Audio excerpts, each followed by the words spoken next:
everyone. So we are live right now. So first things first, it's very happy to see all of you here. I can see a lot of you have joined on time. That's always great to see. Welcome to today's free session on acing reading comprehension. Now, let me introduce myself. My name is Harsha. I'm one of the subject matter experts here at e-GMAT. My areas of expertise are CR, RC, a little bit of SC, and also quant. Nowadays, I also do a lot of quant as well. And I'm going to be your main host for today. And I also have Mansi here with me. Mansi is a strategy expert. She can help you with any other queries that are not related to RC that you might have today. So if there's anything else that you want to know about e-GMAT, about the study plans that we talk about, any of that, just reach out on the Q&A to Mansi. She's here to help you out as well. So it's great to have all of you here. Today's session is all about acing reading comprehension. I'm going to introduce certain techniques which can really help you do better with regard to comprehending the passage. It can be a slightly heavy session. We expect a runtime of somewhere in that 2.5 hour mark. So in order to give you a feel for it, we had sent a couple of video lessons your way. I'm sure you've seen the mails from us. If you've gone through these video lessons, these are the ones that you see on the left. That's absolutely great. It will give you a full flavor for what you're going to see today. But even if not, that's perfectly fine. Once the session is done, if you like the way we approach RC and if you want to explore more, do check it out. These are part of your free trial. You just have to log into the website. You should be able to get this. All right. Let me also tell you about our upcoming sessions. I typically in these sessions we do see participation from all walks of students. There are people who are already very close to their exam, and there are people who have just started out on their GMAT preparation journey. So invariably, you should know that we do conduct webinars pretty much every weekend, and one of the reasons we do it is it gives us a chance to uh, not just interact with students on a regular basis, and that's because that gives us feedback on what's working and what's not. It also gives us a way to show our methods in action. At e-GMAT, we are a lot about processes and methods that work, so it's important to demonstrate how they should be done as well. So let me talk about the upcoming webinars. Tomorrow we have our number properties webinar, and this is specifically about divisibilities and remainders. So for those of you who are a little rusty with remainder theorem, this would be a very good webinar. It will give you a very consolidated approach that can help you tackle all questions in this particular question type. And next week on Saturday, of course, we have our flagship SC webinar. Now I say flagship because we are going to introduce the meaning based approach to you, and this is right now a lot of people do talk about meaning based approach and focusing on meaning, but we at e-GMAT practically pioneered it around a decade ago. And of course we have iterated on making it a super process to tackle all types of SC questions. So if you want to see that in action, that's coming the coming Saturday. With that, let's get to know you folks a little better. I see around 50 of us are here already, and more people are trickling in. The first question is, when do you plan to take the GMAT? The other question, while you fill that poll, is what is it that we are aiming for? You're here on a Saturday with me. It means that you have some ambition. So, what exactly is that ambition? Let's register that as well.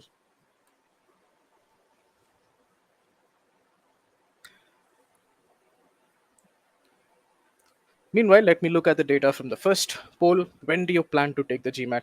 And I can see that almost half of us, almost half of the people here have it more than 2 months later. You might not even have fixed a date at this point. For those of you, welcome. I hope that what you see here will really help you fix a very solid approach to reading comprehension. And for those of you who are at the nearer end of things, you have your GMAT in 2 weeks. Even then, what you learn today, if you can apply it in even 15 to 20 passages, you will see your comprehension improve if you're not already using these techniques. Okay. Um, that also brings into question, how many of you are e-GMAT students? Invariably, we tend to see a fair mix of new students and e-GMAT students as well. So how many of you are e-GMATers? Just put yes if you're an e-GMATer, otherwise put no. So let's also understand that composition here. If you're an e-GMATer, put yes.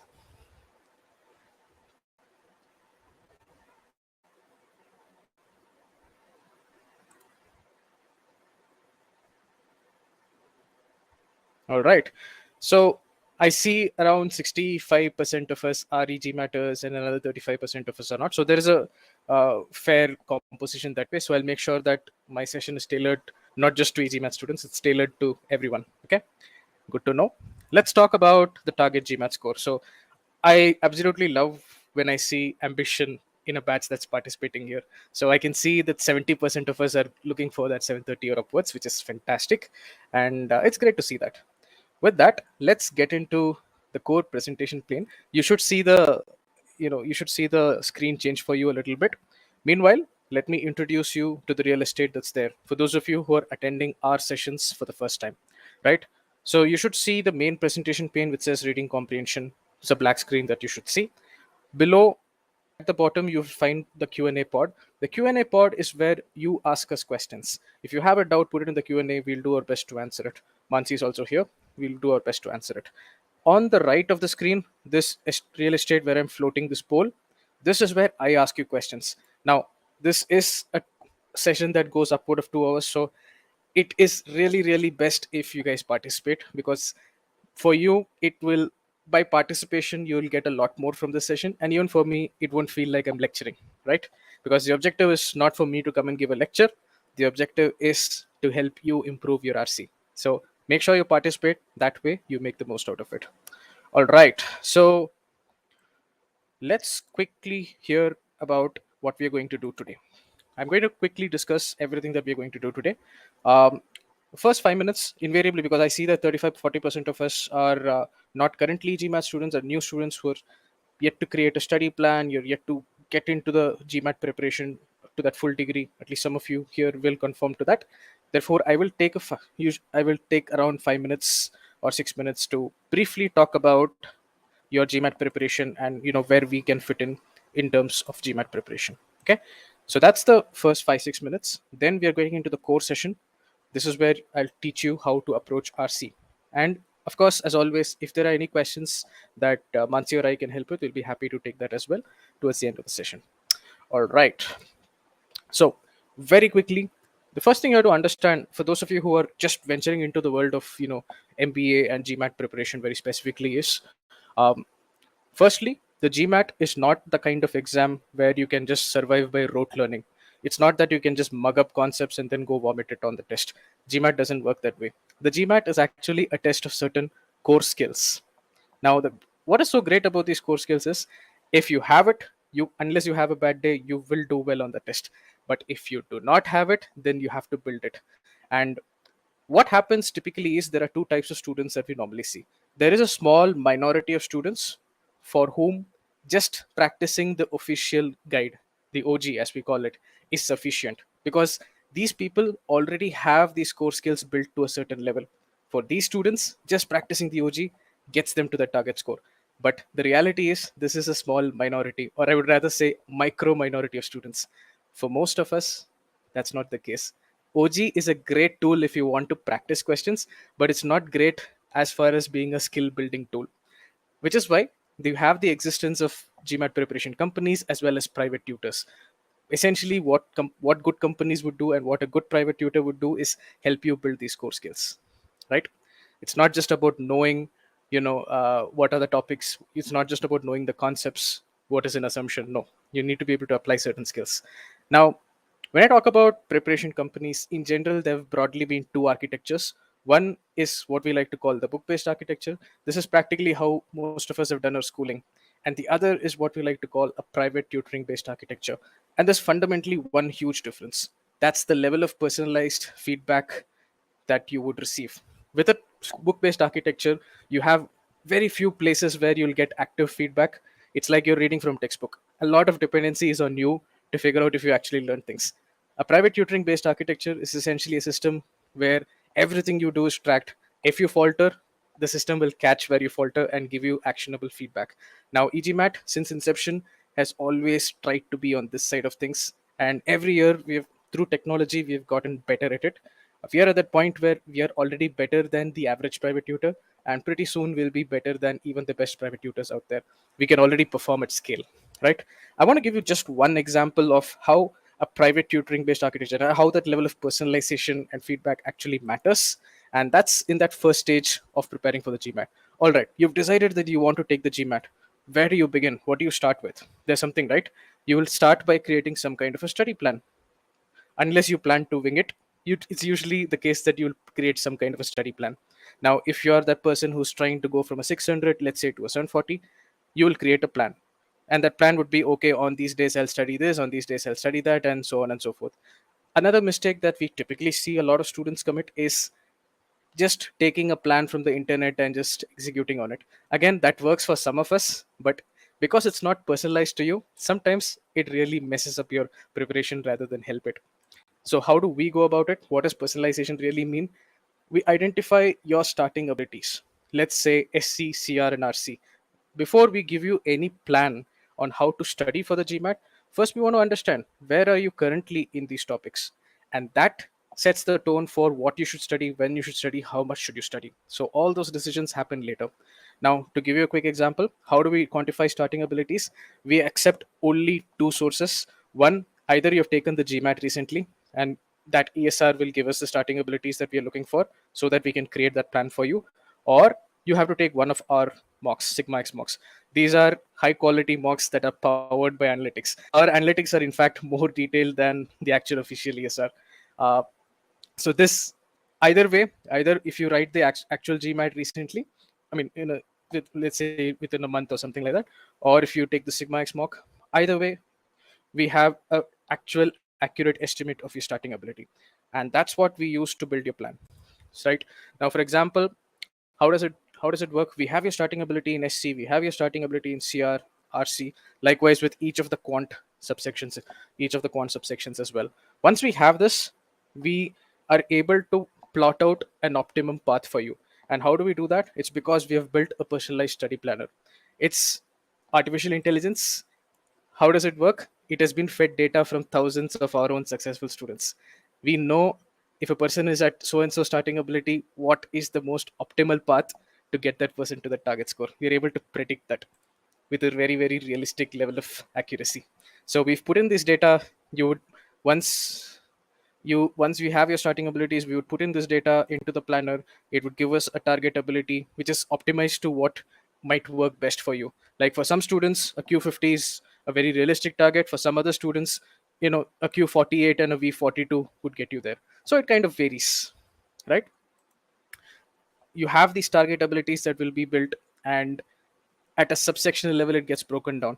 It's not just enough if you know that, oh, I want to get a V38 in verbal. You should know exactly at a subsectional level what you should aspire for.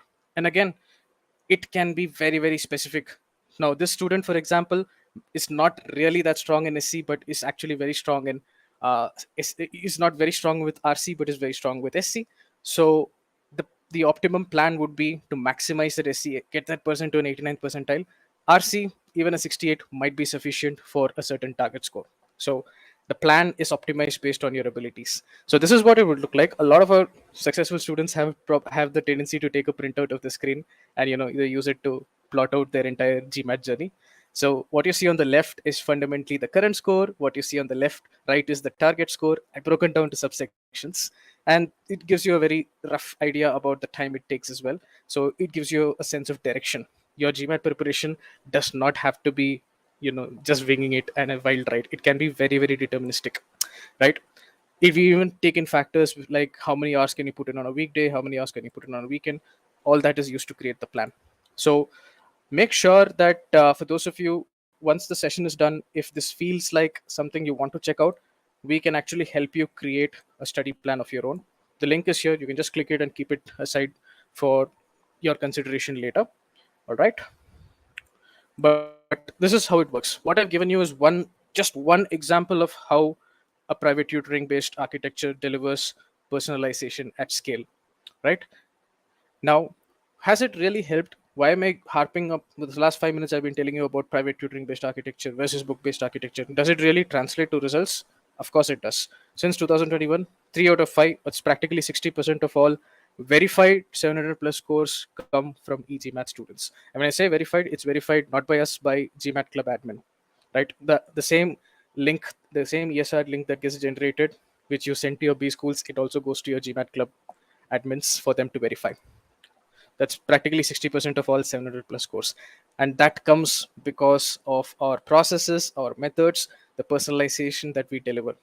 Even if I talk about quant, e-GMAT, a lot of you are here because you are aware of a verbal course, verbal course does get a lot of bouquets. But even the quant course, we revamped our quant in 2021. We came up with quant 2.0, and since then you can see a certain result there. We have the maximum number of Q49 plus scores reported, even with regard to quant.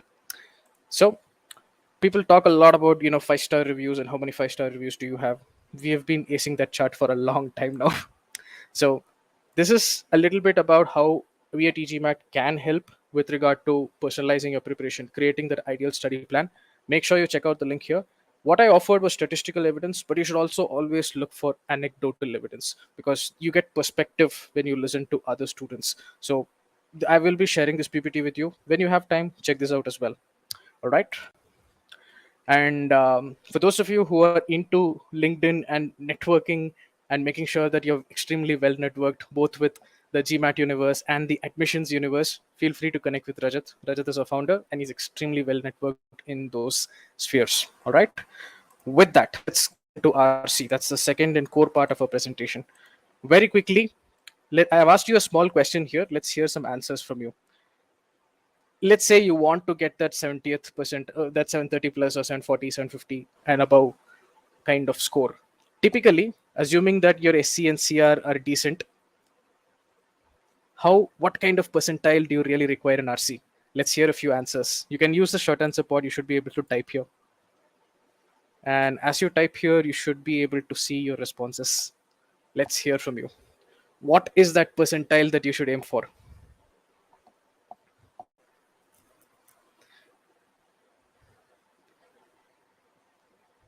Very interesting answers. Um,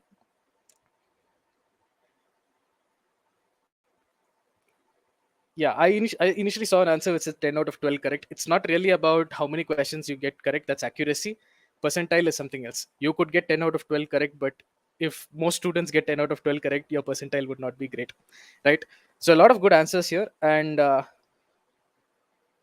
right now, what you would need if you want to get a 730 plus is somewhere around that 90th percentile. Now, we know this because we have seen the data.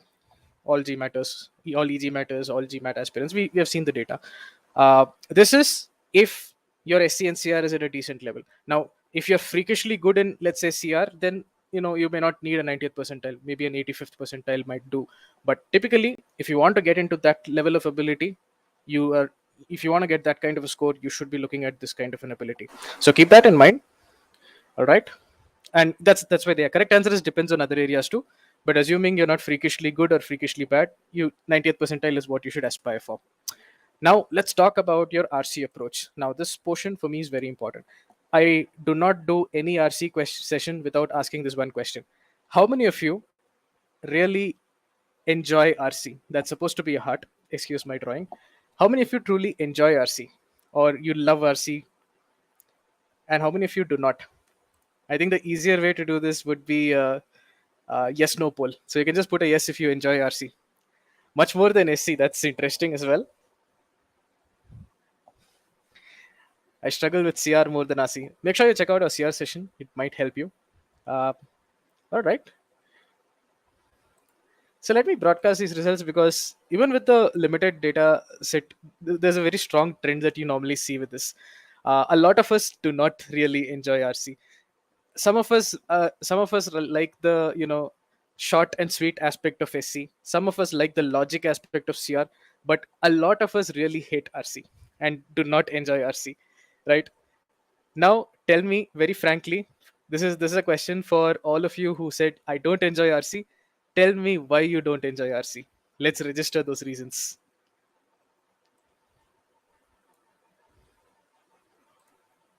There must be some reason, right? Something which makes you not like RC that much.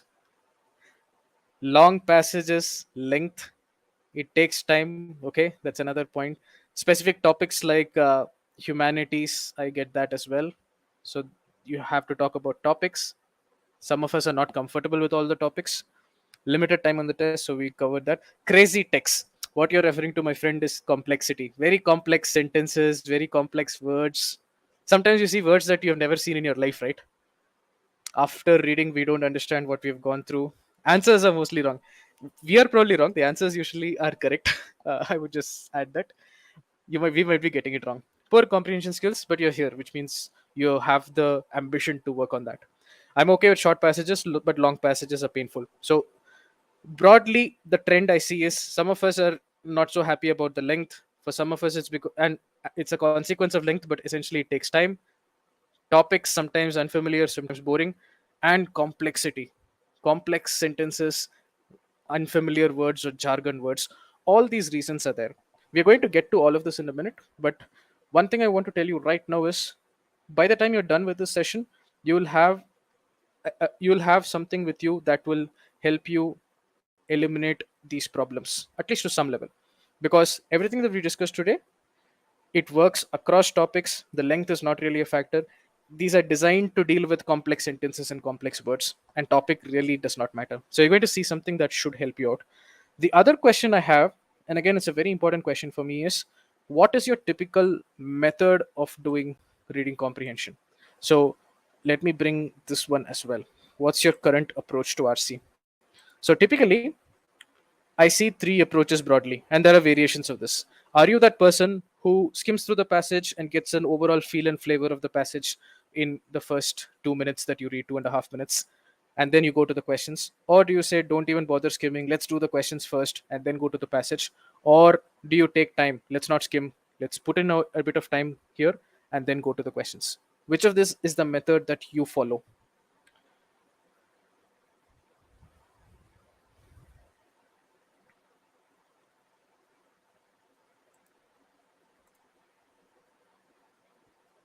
All right. So there's a what I'm actually happy to see is though if you go into the GMAT universe, there are a lot of people who will say just go and skim through the passage. I'm happy to see that most of us, at least 80% of us roughly, are in following method three.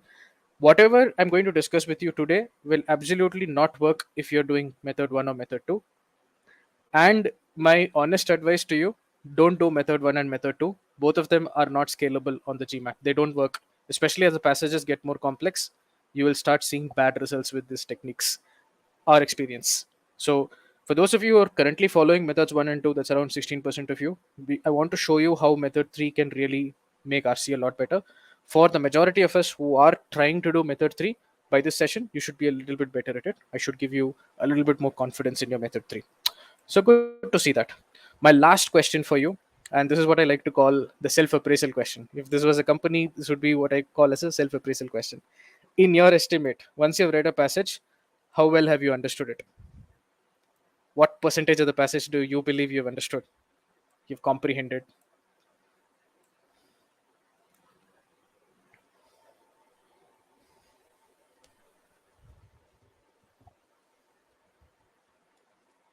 All right, good results.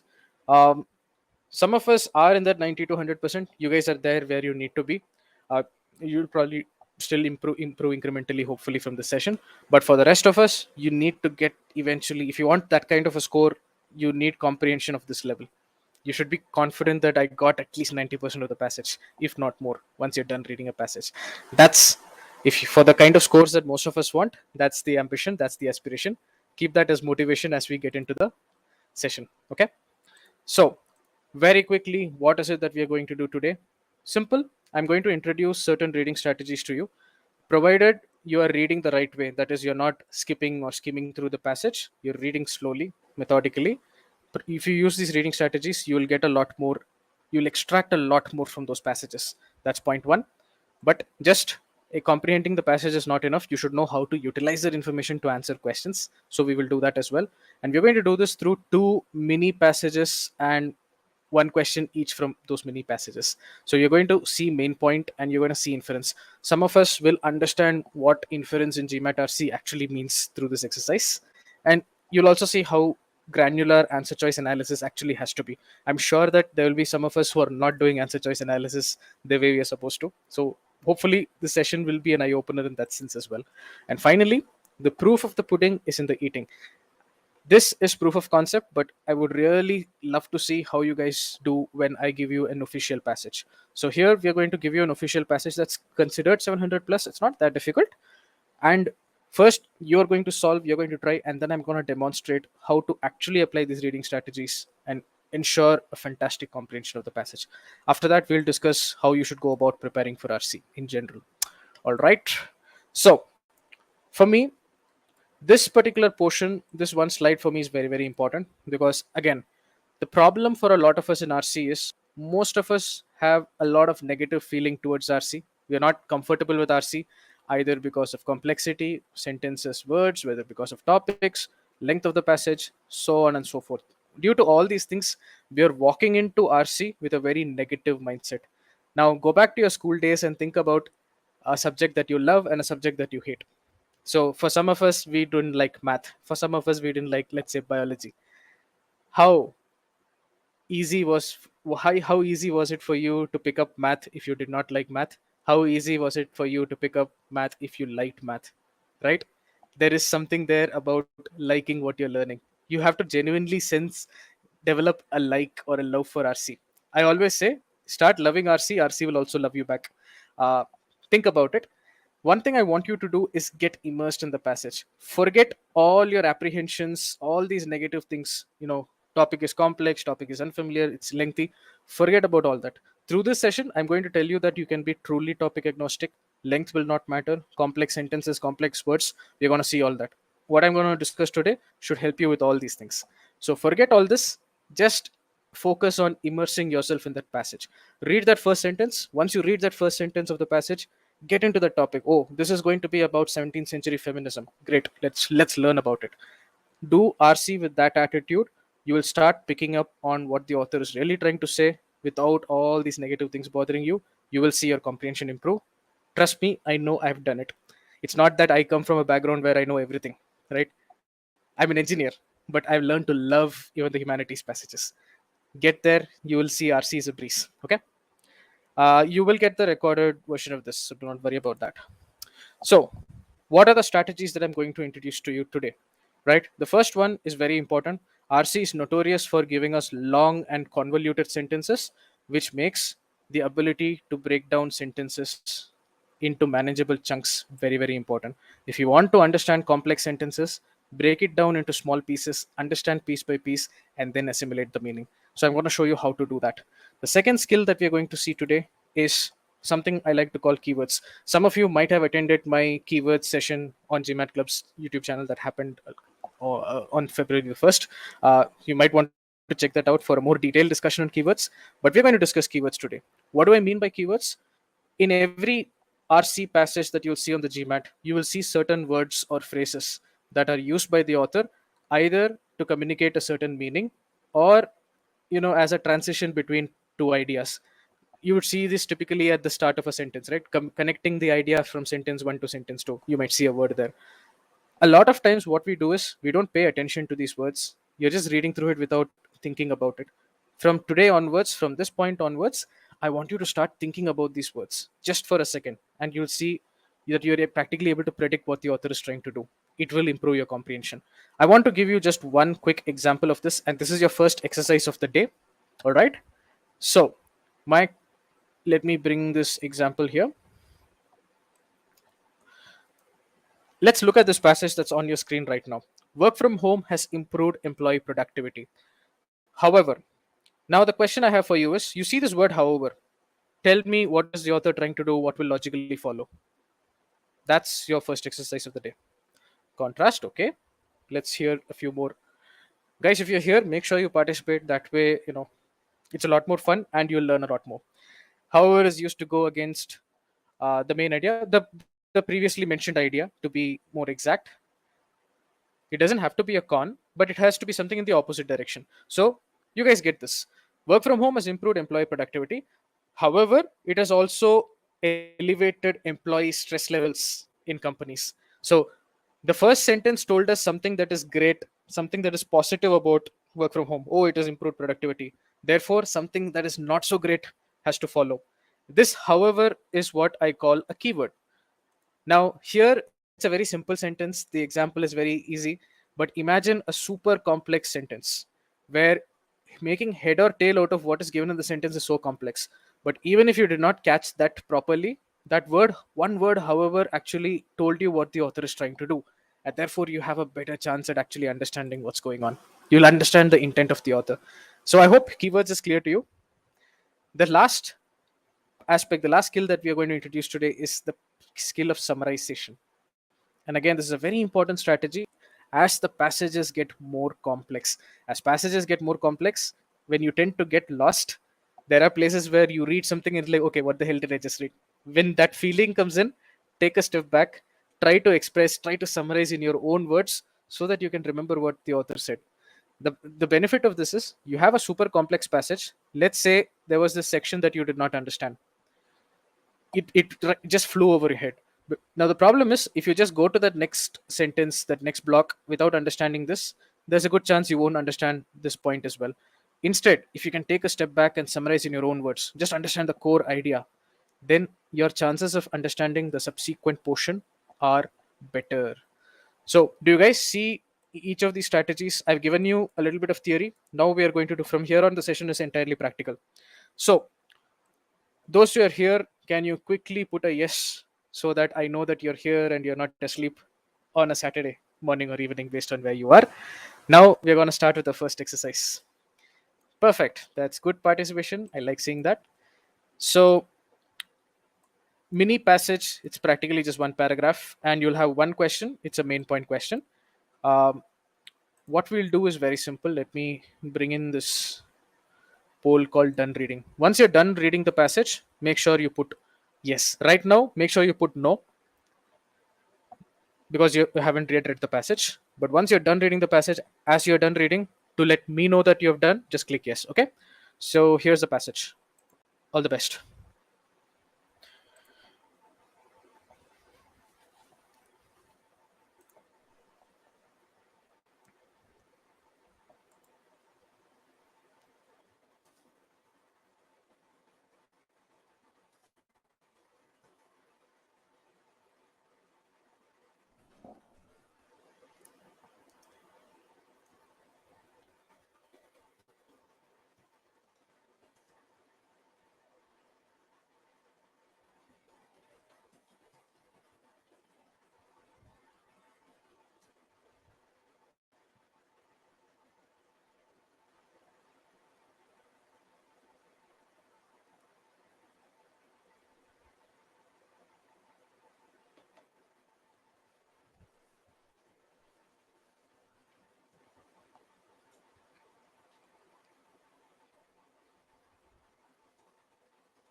All right. So most of you are done. I'm going to introduce the passage, the question for you now.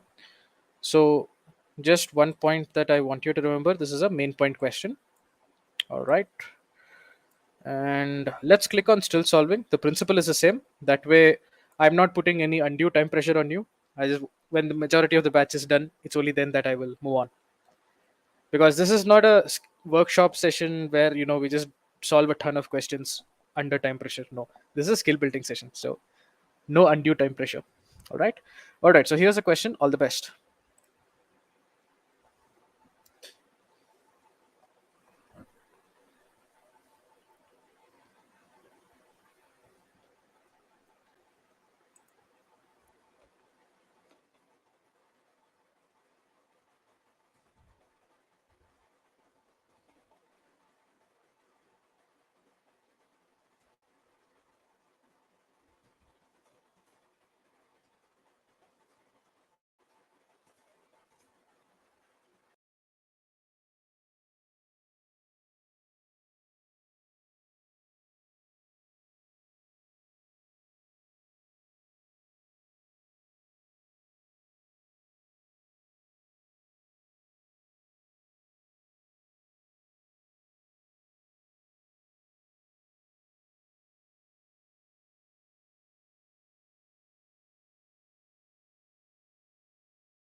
Most of us are done, and I'm going to give you another 5 seconds. 3, 2, 1, And let me end this. All right. So, okay, let's broadcast the results as well before we jump into the analysis. First, tell me, how did you find this particular passage? Let's talk about the passage for a second. And let me clear this. That way, you guys can put in your points. Medium, okay. What about the others? Complex. While you register that, let me reply to one of the questions I see here. So, Bhavya has a very interesting question. How to improve is one has gone through most of the official GMAT RCs. Uh, in my understanding, I've seen quite a few students by now who have come to us after exhausting all the OGs that are out there.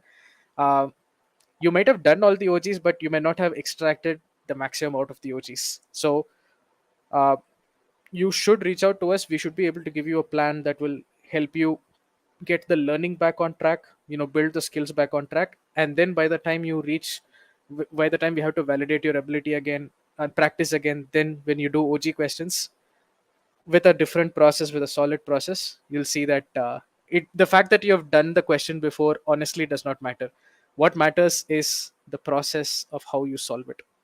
And it's the same for me. I've seen a lot of the OG questions time and again, and every time I solve it, my focus is not on the answer. I may even remember the answer, but the focus is on, am I applying this step of the process correctly? Am I doing this correctly? Am I analyzing the choices correctly? So those things. So I hope that answered the question. But if you have a doubt, just reach out to us on support@egmat.com. We should be able to give you guidance on this at a more concrete level. Okay. So let me come back to how we did this. Hard, easy, long sentence. This entire paragraph slash passage was just one long sentence. So you're right. Concept was clear. Word was complex. All right. Complex sentence, strange words. So many complex words.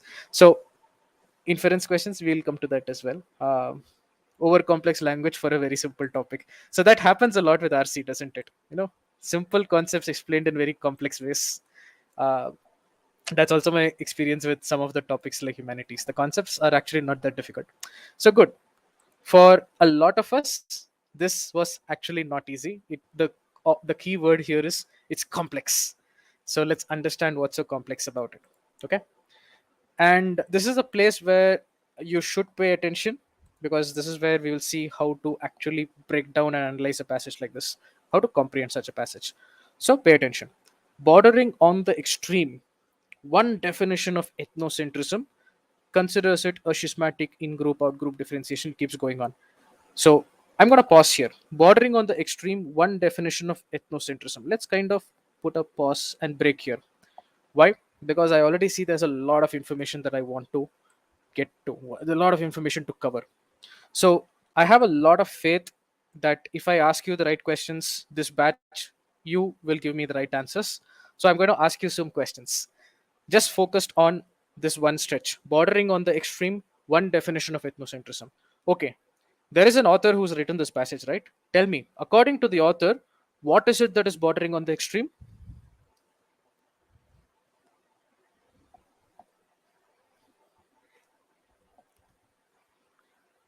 Yes, one definition to be, it's not the definition technically, but you're right. This one definition, whatever the definition is being considered by the author as bordering on the extreme. The next question for you, and very important question. I'm pretty sure some of you did not ask this question while you were comprehending this. What is meant by bordering on the extreme? What is the author trying to tell you? Okay, this one definition of ethnocentrism, yes, boss, it is bordering on the extreme. But what is meant by bordering on the extreme? Radical is a nice word. Yeah, bordering on the extreme is the author's opinion. I totally take that. But what does it mean? Some of you have got it. Others are not extreme. Yes, that's correct. That's a valid inference. Others may not be as extreme, which it may be extreme. I wouldn't say it's a valid inference. One end of the spectrum. I like the word radical, extreme, because it's kind of what it is, right? Whatever this one definition of ethnocentrism is, the author is telling you, boss, it's a little out there. It's a little on the extreme side. It's not your regular, average definition.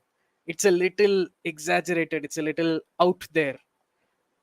One end of spectrum, you would say. It's a little on that. It's not your regular, average, accepted acceptable kind of definition. I like the word hyperbole also. It's a little extreme, exaggerated, out there. Now the question is, consider extreme. Yeah. How many of you paid attention and extracted this while you're reading this? Now I'm asking you the question. The question you have to ask yourself is, did you figure this out while you're reading this? So good. I like that honesty. And this is what is actually comprehension. When I say read for comprehension, it means that when you're reading these things, you focus on these things. Ask that question, understand what the author is trying to tell you. That's how you build your comprehension. Okay. So what is bordering on the extreme? As per the author, boss, there is this one definition of ethnocentrism. It's kind of bordering on the extreme. What is meant by bordering on the extreme? It's a little out there, it's a little exaggerated. So, for those of you who are from a science background, you can even think about the mean and the extreme, right? The mean is the average, the regular, the extreme is the out there thing. If you want to have an engineer's insight into that. Okay. Now, let's carry on. Bordering on the extreme, there is this one definition of ethnocentrism. Notice this nice way the author has said one definition. The question I have for you is, why did the author say one definition? Why not the definition or something like that? What is the author trying to tell you through one definition? Yes, one of probably many. That's one inference. There's another thing that I want you to also understand, and that is something that people don't immediately realize. So, all of you who are saying there are probably multiple definitions, absolutely correct. I like that answer. It says author is neutral. It's not exactly right, but it's in along the right direction. We don't know if the author agrees with this definition. This is not essentially. This is not necessarily the author's definition. If this is the definition the author is giving us, the author would have said something like, "Boss, this is the definition of ethnocentrism." But no, the author is using one definition. There may be many definitions, but boss, one of those definitions is this. And in fact, the author has already given an opinion on this definition. He or she or they have told us that this definition is a little extreme. So the author is not a big fan of this definition. So definitely you can say they do not agree with this definition, right? Now, what you realize here is we have just covered the first 8 words of the passage, and look at how many inferences we drew because we broke down the sentence. We are not rushing through. Everybody with me so far? Everything so far is clear. So what do we know? Oh, there is this one definition of ethnocentrism, which as per the author, boss, it's a little exaggerated, it's a little out there. Now let's carry on. So one definition of ethnocentrism considers it, what is it referring to? Considers ethnocentrism to be a schismatic in-group, out-group differentiation. Does anybody know the meaning of schismatic? Some of us may. I also don't know. Let's carry on. I don't want us to be freaked out by words that are unfamiliar. Let's ignore schismatic. Okay. So there is this one definition of ethnocentrism which considers ethnocentrism to be in some kind of in-group, out-group differentiation. So some kind of a difference between something called an in-group and something called an out-group. Everybody with me so far? Just put yes. So, as per this one definition, ethnocentrism is some kind of a difference between an in group and an out group, whatever those groups are. In which, now, in which is another keyword, which says something is being described. So, what kind of in group, out group difference? It's a kind of difference where internal cohesion, relative peace, solidarity, loyalty, and devotion to the in group. Okay, this is a lot of text. This is a place where, remember, the GMAT is not the kind of exam where you're supposed to by heart all this. Nobody is going to ask you what was given in the passage: cohesion, peace, solidarity, loyalty. No, but you're expected to understand what the author is trying to say through this complex jargon-laden text. So, my question for you: this is where I would use the skill of summarization. If you had to summarize this in your own way, internal cohesion, relative peace, solidarity, loyalty, devotion to the in group, what would be your summary? It's complex, and I want to keep it in my mind before I go to the next point. So I'm summarizing it in my own language, in a way I understand. So, what is your summary? So, some of you are falling for a trap because you guys saw that option choice which talked about features. You're falling for features. For those of you who think this is characteristics of the group or features of the group, do you realize that there is a word here after devotion? What is the word you see here? It's not of the in group, it is devotion to the in group. Cohesion, peace, loyalty, devotion to the in group. Or in other words, this is basically the attitude towards the in group, right? Some positive feeling, loyalty, solidarity, etc. But it's a feeling that is towards the in group. It's not a characteristic of the group, it's not a feature of the group. It's not even a nature of the in group members. It's just a feeling towards people who are in the group.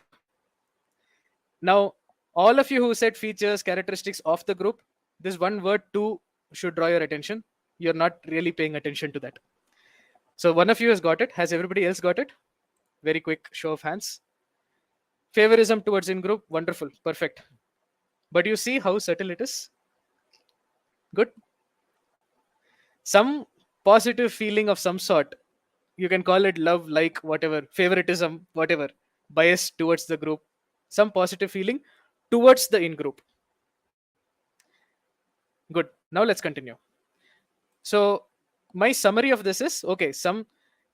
This one definition of ethnocentrism says ethnocentrism is a difference between in group and out group, where positive feeling like love towards your in group are correlated with, again, a beautiful keyword. What do you mean? What does one mean when they say X is correlated with Y? There must be something there, right? There's a meaning for that, right? What does it mean when you say X is correlated with Y? It's not comparison. Relation. These two are related to each other. They're linked to each other somehow. So I like the word related. I like the word linked. I like the word connection. They don't have to move in the same direction. You can have positive correlation or negative correlation, by the way, for those of you who are mathematically inclined. But it doesn't have to be proportional also. The correct word is some kind of connection, some kind of relationship, some kind of linkage. Need not be cause and effect. It could be cause and effect also. A causation is also a type of correlation. All I know is there is some connection, boss. So positive feeling towards the in group is connected with or linked with a state of hostility towards out group. What is state of hostility? Negative feeling, right? Negative feeling, hate towards out groups. So do you realize that we've kind of broken down and understood this very complex looking piece of text? So there is this one definition of ethnocentrism, which considers ethnocentrism to be some kind of a difference between an in-group and out-group. What exactly is this difference you're talking about? Love for in-group or positive feeling towards in-group is somehow connected with negative feeling or hostility towards out-group. Simple. Which are often, so when you say which, what does it refer to? Out-groups. So these out-groups are often perceived as subhuman. Even the word subhuman is a clue, right? There's a question here. How do you know whether they're positively or negatively correlated? We don't know. The passage does not tell us. I'm not going to infer something which is not given. All I know is it's connected. How is it connected? God only knows. If it's given, we can infer. But if it's not given, what do you do? But the word subhuman tells me, for those of us who do not come from a background where we know what ethnocentrism is talking about, we are talking about groups of people here. We are not talking about groups of vegetables. It's not like potatoes and tomatoes are being compared. The word subhuman implies in groups, out groups, you're talking about groups of people. This is for anybody who has absolutely no background into ethnocentrism. Even this word is a clue. So, negative feeling towards outgroups. Outgroups are being perceived as subhuman and practically evil.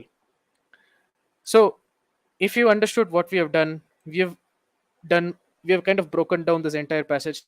Everybody is with me on the passage. The passage is clear now. Quick yes, show of hands. Good. And do you see how this is different from how you might otherwise have comprehended this passage? Do you see a difference between your previous understanding and your current understanding?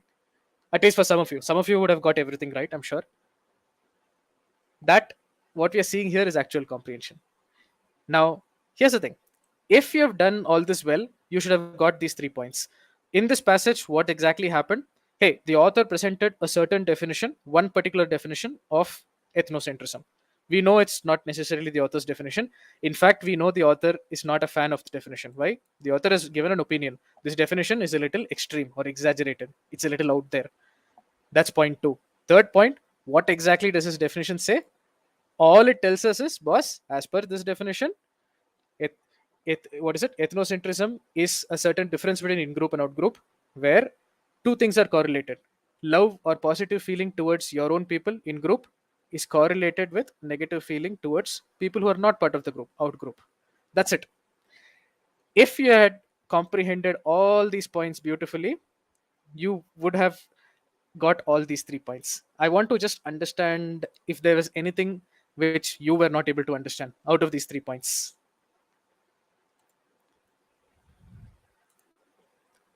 And for those of you who are able to understand everything, fantastic, because this is not an easy passage for most of us. But what about the rest?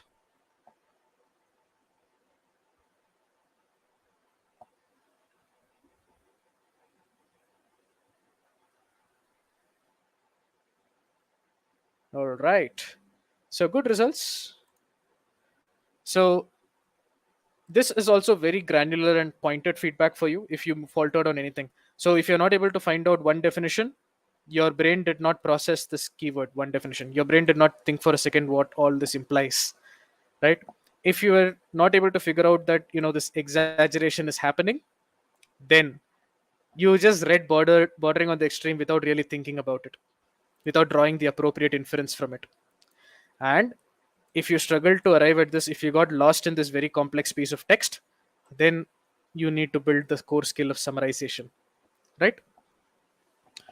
How do authors write such passages? Well, they just do, and then they give it to us on the GMAT, right?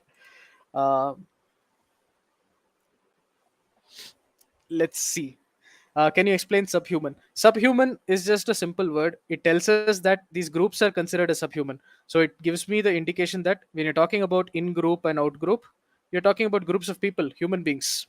Subhuman, they're not being considered even as human beings. The hate towards this out group, now they're being considered, not even being considered as human beings. That's a problem. That's what is being said, right? How can we interpret extreme? First, I assumed it as one definition used at extreme level, bordering on the extreme. That's an interesting interpretation, but it's only as you read that you'll probably get that understanding. Um, the real clue for me is also one definition. If the author truly agreed with it, the author would probably have said this is the definition. But good question. All right. So where are we right now? How are we in terms of comfort level? Have you guys understood the passage? Now we are going to do the answer choice analysis. I want to quickly make sure that you can see the results. Yeah, the results are here. Option D, which is the correct answer, less than 50% of us got it, which kind of makes it a hard question and a hard passage at some level, right? Is this clear? Now let's kind of go through the answer choice analysis so that you have crystal clear clarity. This will also give you a little bit of a glimpse into how to do answer choice analysis, because that's also not easy, right? It's also not difficult. So what is the main purpose behind this author writing this particular paragraph or passage? I will give you the PDF, by the way, and these things that I've marked in red are the reasons why it's wrong. Okay. So, number one, to criticize a concept that encourages hostility. First question is: has the author criticized ethnocentrism in this particular passage? Maximum, you can say the author has criticized that one definition of ethnocentrism. There is a difference between somebody criticizing a mobile phone and somebody criticizing the definition of a mobile phone, right? Both are not the same, right? So when you say criticize a concept, that criticism never happened in this passage. The second aspect which I want you to notice is: do we know anywhere in this passage that ethnocentrism encourages hostility towards people? We know that there is hostility or hate towards people who don't belong to the same group, what you call as out group. But is it given that ethnocentrism is encouraging that hostility? All I know is there is hostility, and this hostility is linked with the positive feeling towards in group also, towards our own people also. But do you see this encouragement happening anywhere? For those of you who chose this, you have to wonder where is this encouragement coming from. It's not there. Next, option B was actually one of the popular answer choices, right? And if I look at this particular option, it's very, very easy to eliminate. Why? Firstly, what is an evaluation? For some of you, you may not be familiar with what an evaluation is. What is an evaluation? An evaluation is fundamentally an assessment. Let's say I want to evaluate the latest iPhone in the market. What would I do? I will look at, okay, this is the latest iPhone. I would look at the positives. What is really good? Maybe the camera specifications are really good. The resolution is great. What is the negative? Oh, damn, it's costly. So this process of looking at the pros and cons is what you call an assessment or evaluation. Based on this assessment or evaluation, eventually you may make a decision to buy the phone or not buy the phone. That's a separate thing. But evaluate means you're considering the pros and cons of something. Now tell me, has the author evaluated ethnocentrism? Are we talking about positives of ethnocentrism in this? Exactly. That's your first reason to reject. The second reason, this is where a lot of you fell. You thought that just because all those fancy words were thrown in, solidarity, loyalty, etc., those are features.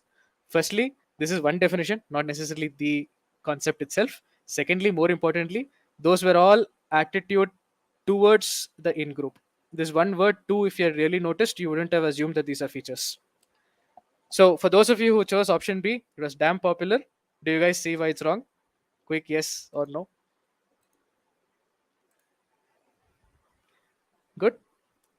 And this is how answer choice analysis should be. Very, very granular. You pick the choice apart and see if it really conveys the meaning that's coming from the passage. C was very, very popular. And again, firstly, has the author defined ethnocentrism? Has the author just presented a certain definition of ethnocentrism? That's the first reason you should reject this choice. The author has not defined ethnocentrism himself or herself or themselves. They have just defined, they're just given a certain definition. It's not the same. More importantly and more interestingly, the same point as option A. Anywhere do we know that ethnocentrism is leading to hierarchy? Can you infer this causality? No. You see how I'm picking each option apart? There is only one option that kind of fits. It fits in perfectly as a main point because that's what the author is actually doing here. The author, imagine that I'm the author and you are the reader. What have I achieved through this passage? I have introduced you to this particular concept called ethnocentrism by presenting a certain view on it, right? Yeah, essentially you're right. That's a perfect answer. The author is just introducing to you this thing called ethnocentrism. Now, even if I give you a horrible definition of a mobile phone, by giving you that horrible definition of a mobile phone, I'm still introducing you to this entity called mobile phone. That's kind of what the author has done here. So option D is the actual correct answer. And you can see how we eliminated A, B, and C. So what you have to think here and what you have to really think about is if you've made a mistake here, 45% of us got the right answer, which means 55% of us did not get the right answer. The question you have to ask is why did you make mistakes? And put your answer in the chat.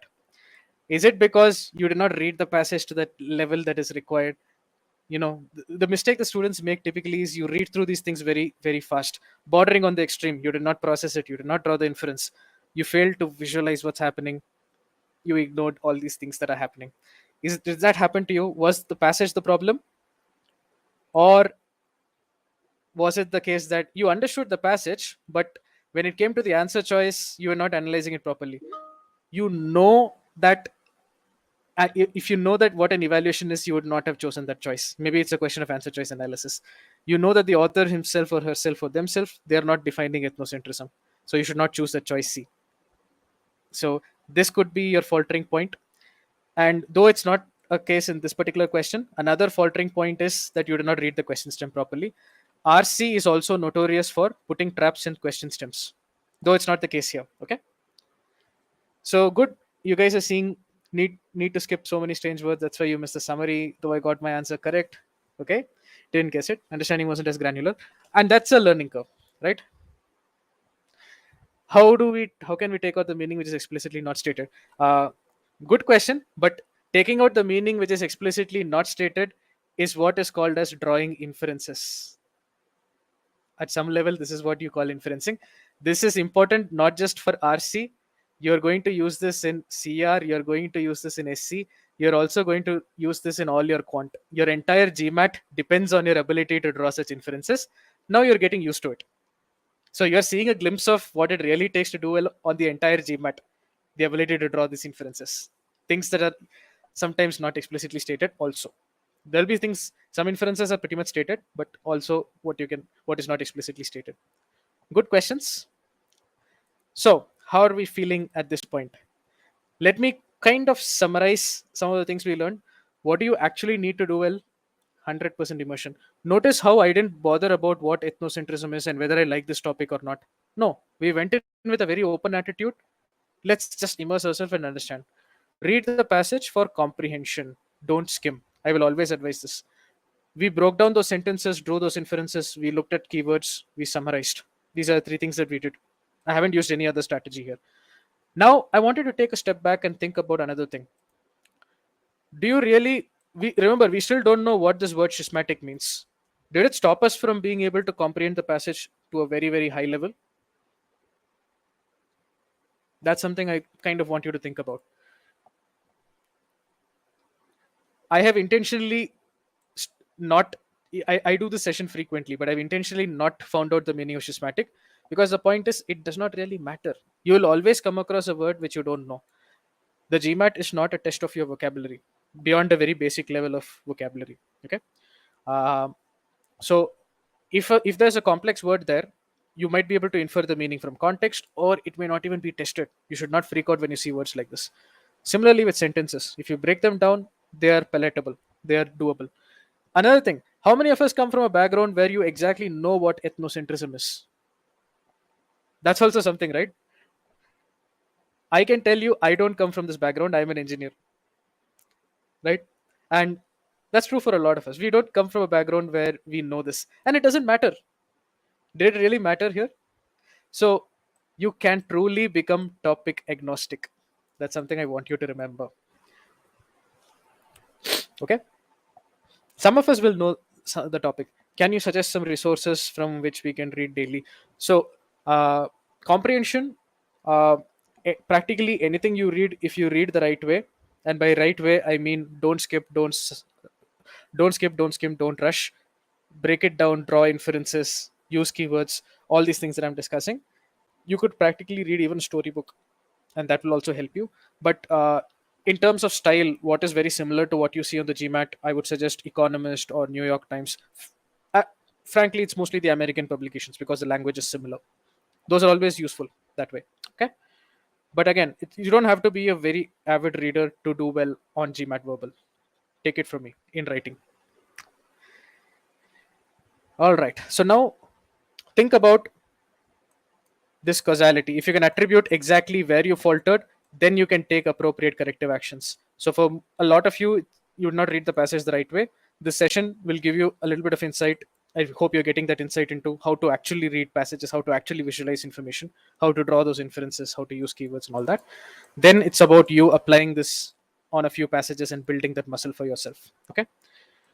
Now, are we ready for question two? We are going to take things one step further.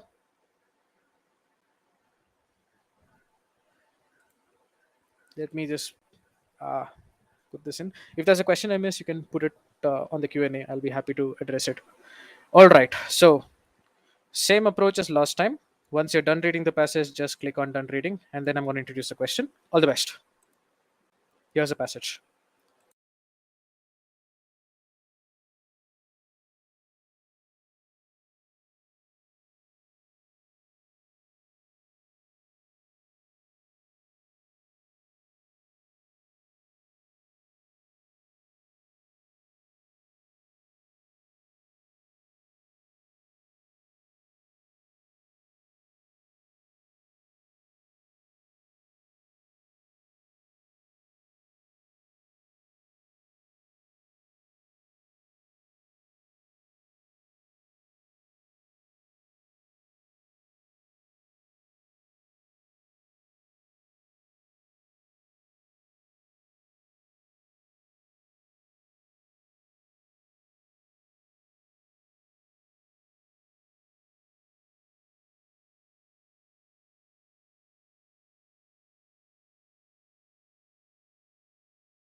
All right, so most of you are done. So I'm going to bring in the question, and this time slightly more complex passage, I think. So I have the passage here for your reference if you want to refer to it.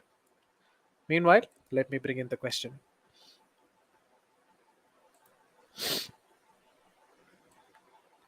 As always, those of you who are here and participating with full energy, click on still solving.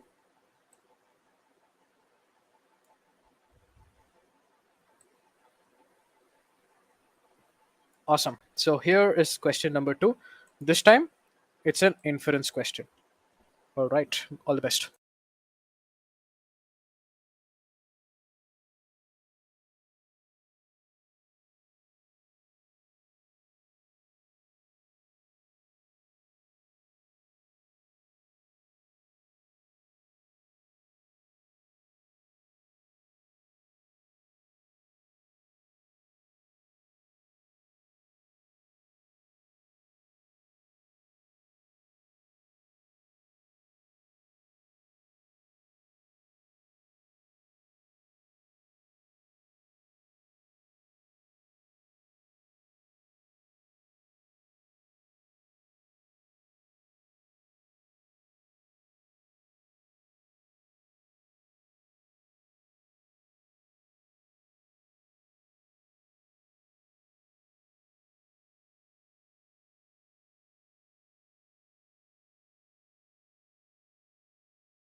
Most of you are done. Let's take another 10 seconds short for this.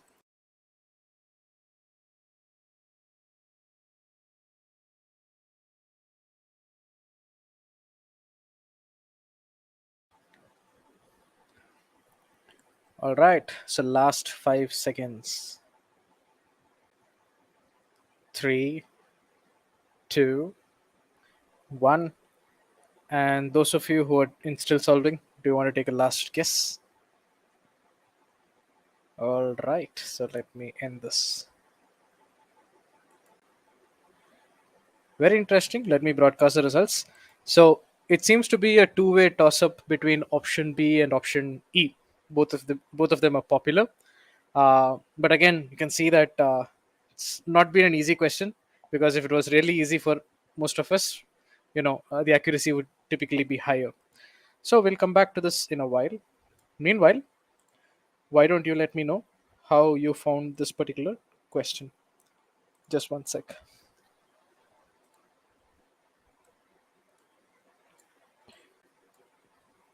Yes. So, how was this particular passage first? Let's talk about the passage.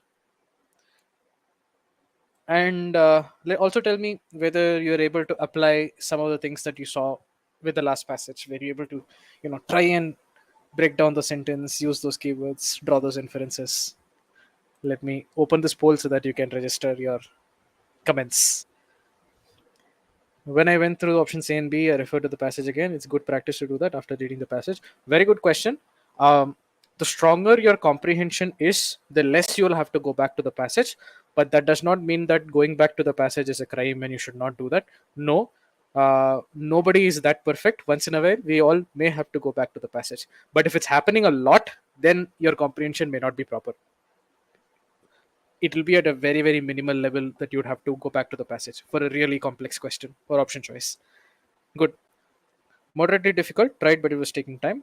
It takes time. So you're just being introduced to this right now. So obviously it won't come naturally immediately. So I don't expect that to happen. But it's good that you're trying. You focus on keywords. Easy was able to apply the previous learning. Fantastic. Let's hope that you got the right answer. how long we'll have to answer this question. So I'm going to be discussing timing, once the core part of the session is done. But to give you a quick glimpse, every single question in RC can be solved in less than equal to 1 minute, provided you read the passage properly. And our focus in this session and with RC at e-GMAT is how to read the passage properly. Once you've read the passage properly, less than equal to 1 minute for every single question. So that's how we roll. Confused between B and D, but we'll get to that. And don't worry, I will discuss the timing in detail. Some of you must be wondering at this point how how to read the passage in such detail in the limited time that you have for the exam. I know that question will be there with some of you. I'm going to discuss that. Don't worry about that. If it did not work, if we were not able to do it, I wouldn't be here. We would have changed the method long ago. That's the thing I would really like to say. But yeah, we'll discuss timing. I'll tell you how the logic works. Now let's talk about this one question that I have for you, and there's a reason I'm bringing. It's a detour, but it's an important detour. The question is, which of this is a valid inference from the passage? Let me bring in the question for you. Let's kind of, yes. So the question here is: imagine that I am the author. Okay, I am the author. Okay, which of this is a valid inference from the statement given? I am telling you that hey, the color blue is considered to have a soothing effect on the moods of people. Now, which of this is a valid inference? So most of you are done. I'm going to wait for a little bit more time. Come on, you're here. Participate. Good. So let me quickly broadcast the results. Again, very interesting results. 65% of us believe that only statement one is a valid inference, and 65%, or rather 61% at this point, are correct. If you thought that this particular statement is also a valid inference or it is the only valid inference, then it's wrong. Let me explain why. I know it uses passive voice, but the real definition of an inference on the GMAT, especially with RC, is what is it that you know with 100% certainty that the author believes to be true. If I give you the statement, the color blue is considered to have a soothing effect on the moods of people, you know that there is this general consideration. There are at least some people who definitely consider blue to have a soothing effect on the moods of people. Can you, with 100% certainty, tell me that the author, that is me, also consider blue to have a soothing effect? You don't know for sure this consideration is every single person on the planet, right? There might be some people who do not consider blue to have a soothing effect. Can you be 100% sure that the author considers blue to have a soothing effect based on the given statement? For the 61-65% of you who got this right, you had this understanding, and the answer is no. All I know is yes, there is this consideration in the universe that yes, the color blue has a soothing effect. You don't know for 100% sure that the author also has this consideration, which is why it's not a valid inference, because an inference is something which you know the author believes. You're 100% sure that the author believes it to be true. Just remember this. Now, if I had to communicate, the last question, the answer was choice D. Yeah, coming back to this, if I had to communicate to you that even as per me, the author, the color blue has a soothing effect, this is how I would write it. Here, I, the author, am giving you this as a fact. Boss, it's not somebody's considered opinion. The color blue, it has a soothing effect on the moods of people. In this case, you can pretty much take it as granted that as per the author, the color blue has a soothing effect. It's a valid inference from the passage, right? Deemed is also not deemed and considered are practically the same. It has the same impact. Some of you are getting it now. So it's not like deemed is more assertive. It practically has the same meaning. So I'm happy that you're thinking about deemed now, which brings me to why I took the detour in the first place. That word deemed exists in the passage. So remember, what is an inference? What the author believes to be 100% true. Just remember that. Okay, based on the information given in the passage. Now let's understand this passage, and again, make sure you pay attention. This is where you see how I approach a passage like this. And again, I have full faith in you guys. I'm going to ask you questions. I expect the answers to come from you, provided I shine the torchlight in the correct place. So, ethnocentrism and its canonical variants. Uh, does anybody know the meaning of canonical? Some of you might know, some of you may not know. So let's assume we don't know and let's ignore this word. Ethnocentrism and its variants or variations uh, are deemed to be intimately connected with xenophobia. Deemed to be is a beautiful keyword. The minute I see deemed to be, what I'm inferring from that is, so this is not necessarily the author's opinion also. It is a deemed opinion, it's a considered opinion. Definitely there are at least some people on the planet who believe that ethnocentrism and xenophobia are intimately connected, but I'm not 100% sure the author agrees. Not necessarily the author's opinion. That's my inference. Everybody with me so far?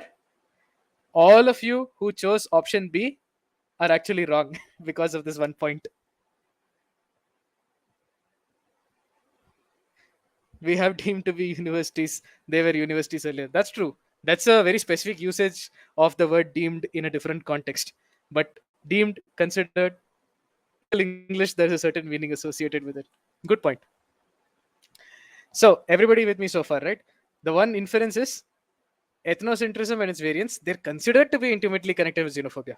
In other words, not necessarily the author's opinion, but this opinion exists. Okay. Now let's continue. So, ethnocentrism considered to be intimately connected with xenophobia. So, there is some strong connection here. It's not just a normal connection, there is some strong connection between these two entities. So far, so good. Xenophobia, comma, a complex attitude system, come sentiment structure. So, some kind of a feeling involving aversion, dislike, hate, and antagonism, which is hate again, vis a vis the strange or the alien. Now, who read this and got confused? Who felt that, oh god, this looks very complex? If that happened to you, this is where again you should try to summarize in your own words so that you can remember this in a way that you understand. So, who can summarize this initially but then understood? It's not overly complex if you really think about it. You got the overall feel, and that overall feel is what I want you to take. You should not be skimming it, you should be reading it through, but you'll get that overall feel of what it's trying to say. So, explain what this says. What is this? What is this complex attitude system come sentiment, aversion, dislike, etc., towards the stranger alien, hatred towards the strange. Perfect. It is defining xenophobia. That's correct. It is also hatred towards strange. That's also correct. I will take both those answers. And this answer came from you. I did not tell you that. So the author has given a certain definition of xenophobia. Everybody with me so far? And what does his definition say? In summary, this very complex piece, this is my 3-word summary. Right? Simple. Some kind of negative feeling towards the stranger or the alien. Stranger, alien equal to out groups. It's not explicitly given here, but yeah, in the context of what this is, yes, you're right.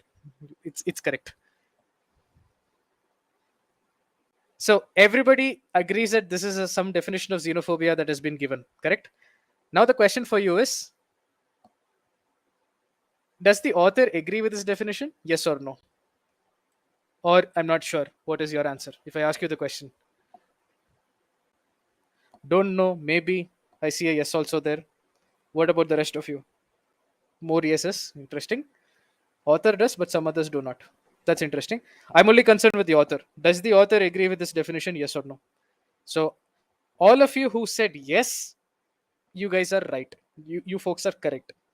This time, unlike the last time, the author is not telling you xenophobia, which is considered to be a complex phenomenon or complex attitude, in which case you're not sure the author agrees. It's not saying xenophobia, one definition of which is a complex attitude, nothing like that. Xenophobia, comma, a complex attitude. Now, let me give you an example to make this crystal clear. Some of you might still be a little confused. How do I know here it is definitely author something the author agrees with? Right? Some of you might have that doubt. So let me bring in an example that can help clarify this particular point. Okay, let me bring that in. Okay, where did it go? Where did it go?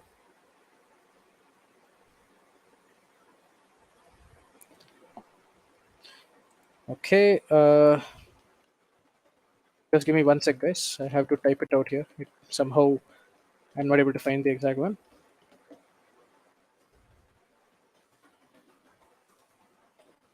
All right. So here is a good example for you. This should make it very clear. Everybody can see the screen.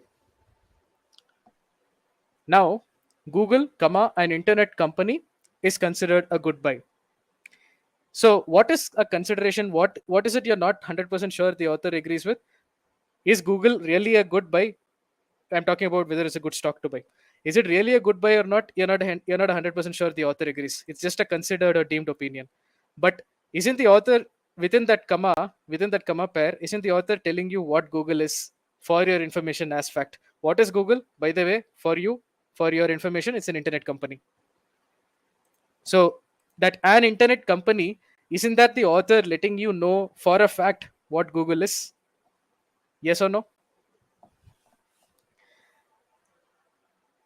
Yes. Now see exactly what is happening with xenophobia and that comma that follows. Xenophobia, which by the way, for you, the reader who's reading this, the author is defining it. What is xenophobia? This entire definition, which means hatred towards the stranger or alien. So this is not just a definition of xenophobia. This is a definition of xenophobia that's been given to us as a fact by the author for our consideration that this is what xenophobia is.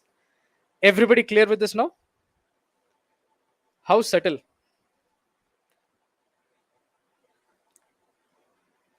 And this is actual comprehension. You're not just reading the text, you're figuring out all these aspects. Oh, xenophobia is being defined by the author this way. This all these activities going on, that is comprehension. Otherwise, you're just reading the passage without comprehending. So now, what do we know so far? Let's take a step back and summarize. Ethnocentrism and its variants, they are considered to be intimately connected with xenophobia. Already the connection is very strong. Intimate connection. Now, what is xenophobia? Defined for us by the author as some kind of negative feeling or hatred towards a stranger or alien. That's what we have so far. We have condensed everything to these 2 points. Now let's continue.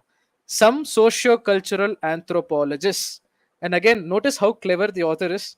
He or she or they're letting us know this is not necessarily the author's opinion. Some anthropologists are telling you something, bus. You don't know if it's the author. You don't know if this is the author's opinion. So okay, I saw that comment saying this is fun. I'm happy to see that. It should be fun. RC is a lot of fun if you do it right. Let's continue. Some socio-cultural anthropologists even considered xenophobia and ethnocentrism opposite sides of the same coin. I am pretty sure some of you would have got confused by this particular usage. What exactly does opposite sides of the same coin mean? Anybody who got confused by that? They're like, okay, what does that mean really? Does it mean they're opposites, or does it mean they're practically the same thing? Some of you might have had that confusion. Now I'm again going to show you the power of focusing on keywords. Similar but not same is a very good answer. It's practically this almost the same thing. It's kind of that way. But I'm going to show you how, even if you did not truly understand what opposite sides of the same coin meant, you could have inferred the meaning. If your brain had processed the keyword even, you see this very sneaky little word that's there. If you can tell me what that word is doing there, why the author put it there, what do they mean when they say even, why is it there, you can tell me the meaning of opposite sides of the same coin yourself. Not also, it's actually not also. Who can tell me what even is? Another definition in the same direction, you're there. Exaggerate is a good answer actually. Not disbelief. Exaggerate is actually along the right direction, I would say. So I'm going to give you another example which will make this concept also crystal clear. Presenting an extreme position is a good answer. So even is a word. Imagine that there are two sentences. There is a sentence one and there is a sentence two. Imagine that sentence one communicated a certain idea. The word even can take that idea to that extreme level. You can take it to that next level. That presenting an extreme position of a previously stated idea is what is even. Here is the example for you. For those of you who like basketball, this is a basketball reference. Michael Jordan was the most dominant basketball player of his time, of his generation, let's say. Some analysts even consider him to be the most dominant player of all time. So, do you see what even is doing here? There are these people, at least the author, I'm telling you, Michael Jordan was the greatest of his generation. But these analysts are coming, boss, he's not just the greatest player of his generation, he's actually the greatest player of all time. That even is taking that dominance aspect of Michael Jordan to that next level. That is what this word even is doing. Can you guys see this? Is the example clear? If you pair it with a not, you can actually, put the emphasis in the other direction also. That's the second example, but I think the idea is clear. Good. Now, what happened in that first sentence? The first sentence already told us that ethnocentrism and xenophobia are already they are intimately connected as per some people. Now, if you had to take that idea to the next level, something that is so connected, it is beyond intimate connection. Already, intimate connection sounds very interesting. Now, what is being stated here is a connection that is beyond intimate. And you can infer this just because of that one keyword, even before you read opposite sides of the same coin. Now, tell me what is opposite sides of the same coin. They are just two different facets of the same idea. The idea is pretty much the same. They are so connected that it's almost the same. It's just different sides of the same coin. The other way of looking at this is you cannot have one without the other. The connection is so intimate, it is so strong that you cannot have one without the other. If you take out ethnocentrism, you're also taking out xenophobia. If ethnocentrism is there, combo offer, definitely you will have xenophobia as well. You cannot have one without the other. The connection is that strong. They go hand in hand is a perfect explanation. Now, do you guys see what opposite sides of the same coin means? Do you see what even means? And you see how we have cracked the passage open using smart inferences, keywords, summarization. That's all we have done. So let's summarize. EC and its variants considered to be intimately connected with xenophobia. Some people believe that. Now, what is xenophobia? Hatred for aliens. The author has given us this definition. That's point two. Then there are these anthropologists who say, boss, they're not just intimately connected, they're so well connected that you cannot have one without the other. They practically go hand in hand. But just like however, which I introduced to you in the session earlier, is a contrast word. But tells you that somebody is saying that it's not that strong a connection also. But a few voices have cautioned that this need not be the case. Or in other words, you might not have that level of, one cannot exist without the other coexistence thing. Okay, not that strong. As per some other people, a few voices again should let you know, not necessarily the author. So, everybody clear with the passage at this point? I think we have spent a good amount of time on this, but you must have a very, very strong understanding. Now, imagine going and solving the question with this level of understanding. That's why you can solve a question in less than 1 minute, less than equal to 1 minute, right? I don't understand the question. Which case is being discussed? I'm not sure what you mean by that. But anyway, let me summarize here. So, if you had read this passage properly, if you had comprehended to this level, you will have understood that firstly, the author has definitely defined a term called xenophobia. The author has provided this definition as a fact. The author has told us that there is this consideration that EC and XP are intimately connected. What is the exact definition of xenophobia that has been given to us? The author also told us some people, these experts, anthropologists, think that they are not just intimately connected, take it to the next level, they practically go hand in hand. Some other experts think otherwise. The authors or the anthropologists. So there is only one statement in here that is actually from the author. 100% sure the author believes to be true. Everything else is an opinion. Deemed to be somebody's opinion, you're not sure if the author agrees. Anthropologist's opinion, you're not sure whether the author agrees. Few voices say something, you're not sure if the author agrees. There is only one piece of information here which you know is direct from the author. And that is your correct answer. So, my question for you, just like last time, I'm asking this question again. Is there anything here that you were not able to catch?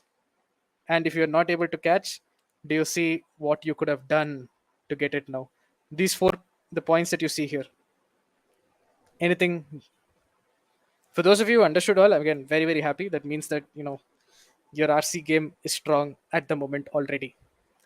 But for some of us, some things will get missed.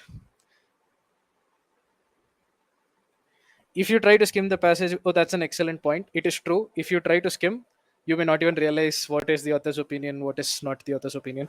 This is important not just for inference questions, also for main point questions, tone questions. You already always have to have a radar for author's viewpoint. So that's very interesting. So I'm happy to see that so many of us got all these points. Now, now let's talk about inference.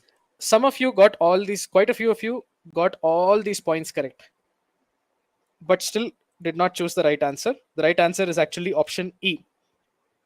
And the reason for that is probably you had a certain understanding of what an inference has to be. So let me provide a little bit of clarity on that.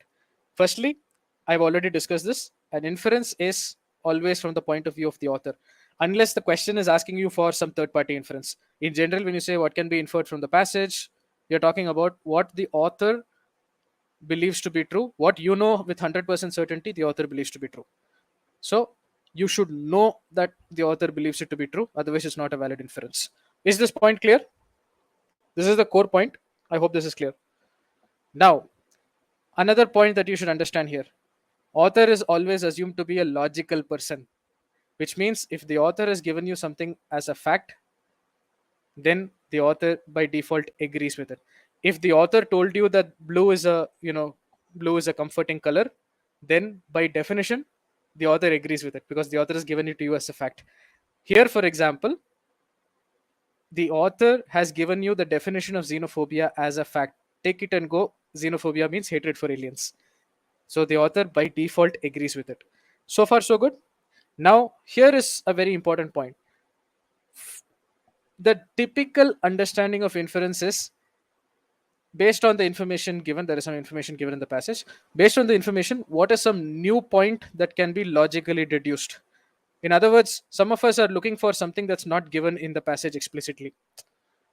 But and in most cases, in 90-95% of the cases, this is what your inference will be. It will be something of this sort. But what I want you to remember is not always. There are a very small number of cases where an inference can be something that is given in the passage, just restated. Is this point clear? I want you to remember this. If you see the true definition of inference as far as the GMAT RC is concerned is, hey, based on the given information, what do you know the author definitely believes to be true? 100% sure that the author believes it to be true. Now, this could be new information, but this can also be existing information restated, right? If you think about it. Yes, no, because this is the reason why some of you would still have not chosen E. We are going to do the question again. Okay, don't worry about that. Yes. So remember this. Uh, at some level, you can even say that option E, it conveys the same idea, but you still had to infer what it means from that very complex definition. End of the day, if I give you a restatement of given information, if you know that this information is 100% true as per the author believes this to be true, you're sure about that, it can be a valid inference. Just remember that as a concept. Okay. Now we'll fly through these answer choices. The question is what can be inferred from this particular paragraph. You're looking for an inference. Xenophobia and ethnocentrism are different facets of the same concept. In other words, opposite sides of the same coin. Same concept, different facets. Same coin, opposite sides. But who's telling you this? This is the anthropologist's opinion. You don't know if the author agrees with this. Therefore, not right. Let's look at option B, which was the most popular answer choice. This was all about truly understanding the meaning of deemed to be. For those of you who focused on this and understood what it really meant, you would have rejected this answer choice within 5 seconds, which is what I did when I saw this question. Are closely connected? Are you sure the author agrees with it? No, because this is a considered opinion. It's a deemed opinion. You're not sure if the author agrees with this. You're not 100% sure. The author may agree, not sure. Everybody clear with why option B is wrong? One small keyword made all the difference. Good. I'm happy to see most of you did not choose this because for a lot of you might have not chosen this because you thought xenophobia and ethnocentrism are connected. The real reason is you don't know if they're connected as per the author. Option D, I'm surprised to see so many of you choose it. But where is causality? Do we know that xenophobia is causing ethnocentrism or vice versa? You don't have any causality indicated here, so you cannot infer this. Which brings us to the one thing, as we discussed, which you know the author agrees with. This entire complex piece, you had to summarize it. You inferred the meaning of it to be, oh, what is xenophobia? Dislike towards a strange. Why is option A wrong? Because option A, you don't know if the author agrees with this. Who did the author tell you it's different facets of the same concept? The only similar thing is opposite sides of the same coin. That also is some anthropologist view, not the author's view. You don't know if the author agrees. It's as simple as that. You saw how quickly we went through this answer choice analysis, and the reason is we developed a death grip on the passage. When you develop that kind of a grip on the passage, questions take you less than equal to 1 minute. So, interesting so far. Let me know if you guys are having a little bit of fun with this. Meanwhile, think about why you made a mistake here. Again, this is for you to think about. Where did you falter? Again, did you falter in understanding the passage? Then it's about building these core skills. Answer choice. If you got confused by the answer choices, it's specific skills for that. Question stem. I give you a solid understanding of what to expect for inference questions. So all questions must be answered only according to the author's point of view. If the question is be inferred from the passage, definitely author's perspective, very very important. The exception is if the question tells you what is something the scholar would infer, some third party, what is it that the scientist may infer based on this information. If you get a question like that, then you're looking for a third party inference. But pretty much when you see inference questions, they mean from the author's perspective. You should be sure the author believes it to be true, otherwise you cannot call it an inference. Good. Now, are you guys ready to take it to the next level? I see a question here. I will discuss that. Good question. So, does inference mean facts stated by the author? Inference in an RC context does not have to be entirely factual. If you know that the author believes it to be true, it's an inference. That's one fundamental interesting piece about RC inferences. That's why my definition is very specific. If you're 100% sure the author believes it to be true, it can be a valid inference. What is it that the author finds to be true? Okay. It may not be in our worldview, it may not be a fact. So, good question, Anuja. So, again, you notice how we don't care about the topic anymore. That's one of the themes that I want you to see. Uh, this is one of the important takeaways. If you guys are still going to skim after this 2 hours, 2.5 hour session, then good luck. Don't skim. Skimming is never going to help you on the GMAT, right? Breaking down those big sentences, focusing on keywords, summarization. We have showed you all this. I showed you how that one word even can help you decipher what the author is trying to do. Even if you did not understand opposite sides of the same coin, you could have actually understood what the author is trying to say. That is keywords for you. Okay. Now, everyone ready for a full length passage? This one is an OG passage and it's considered 700 level, but you'll see the passage. I don't expect it to be that difficult. Okay. All right. So, same procedure. Once a majority of the batch is done reading the passage, I would, make sure that we move on. If we go so much in detail, will you be able to complete it? Absolutely, you can. Right now, because I'm having to explain it to you, it seems even longer. But when you're solving this for yourself, the mini paragraphs that I gave you should not take you more than 2 minutes to read. It can be read in 2 minutes and take 1 minute to answer that question max. And I'll talk about timing as well. Don't worry about it. But take it from me, it's possible. Otherwise, I would not be here yelling my heart out. It's not geometry class. Geometry we had last Sunday, and we'll have it in another 2 weeks. Okay. All right. So here is the passage. Let's have fun with it.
All right, so most of you are done. So the passage is right there downstairs for your reference if you need to go through it while solving the questions.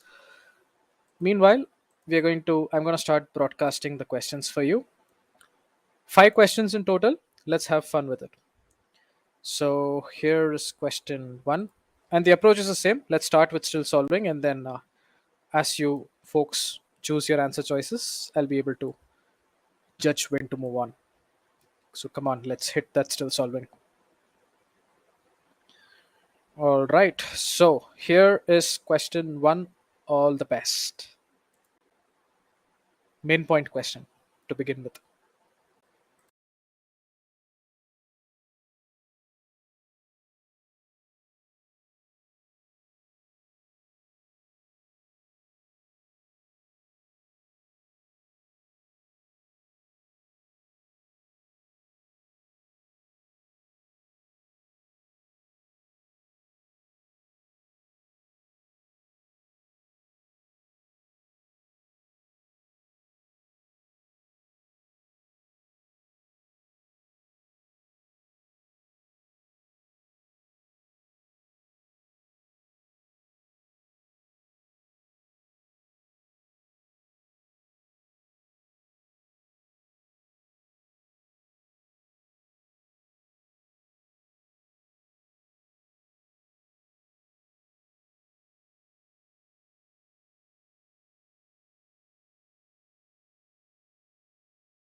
Most of you are done. Let's start getting those answers in.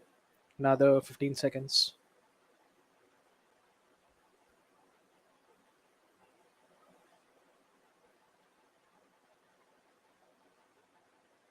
Last 5 seconds.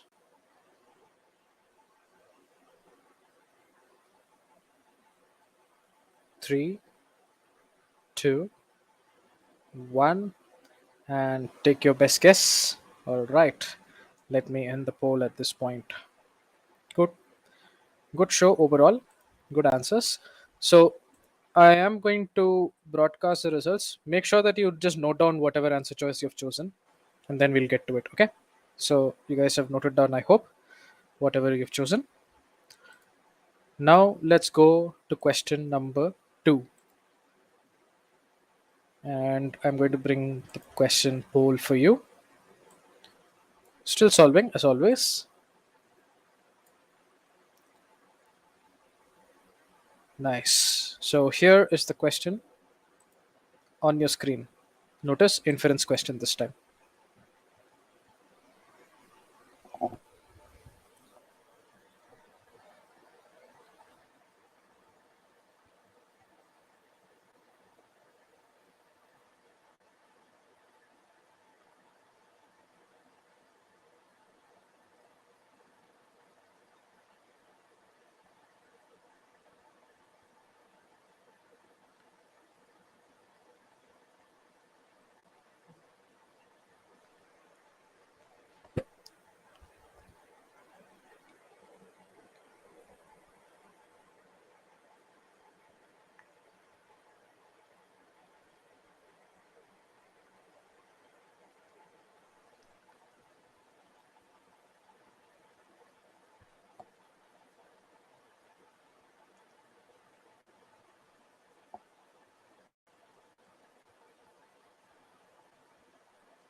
All right, most of you are done.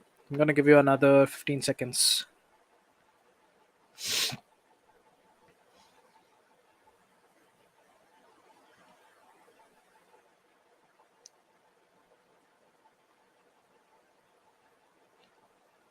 Last 5 seconds. All right, so take your best guess for those of you who are still waiting for a last shot. Let me end the poll.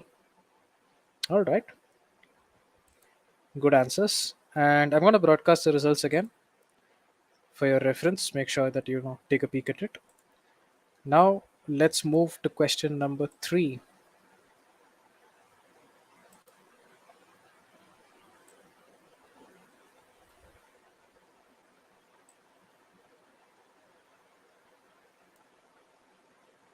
All right, so let's hit that still solving before we jump into the questions. All right, so here's question 3. All the best. Yet again, this is an inference question.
Most of you are done. Another 10 seconds.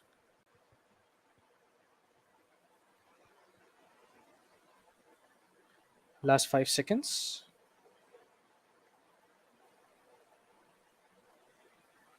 And let's end this here. All right, very well done.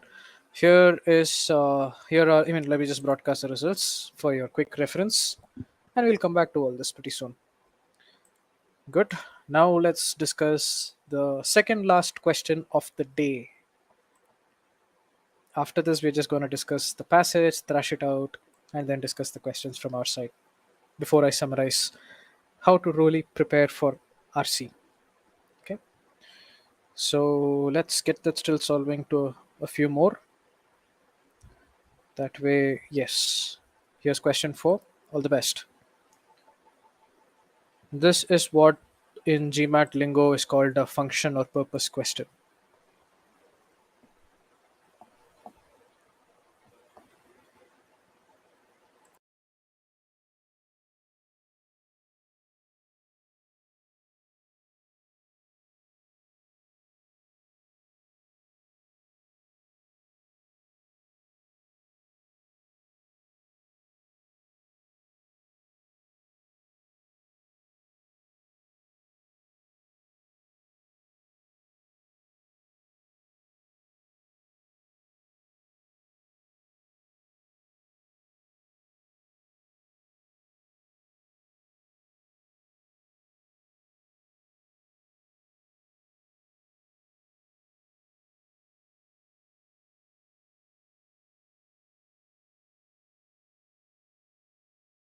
Right.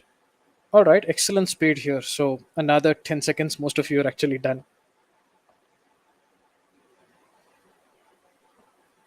Last 5 seconds. 3, 2, 1. Wonderful. Now let me end the poll. And here's a quick peek at how you guys polled for a quick reference. And it's time for the last question of this passage. I hope you had fun solving this particular passage and all the questions. And after this, we'll start discussing. Let's hit that still solving. All right, so here's question 5.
Most of you are done. Most of you are done. So let's take another 15 seconds for this.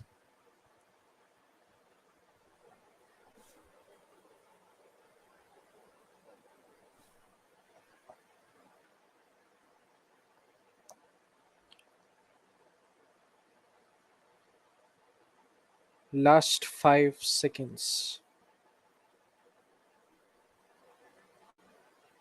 3, 2, 1.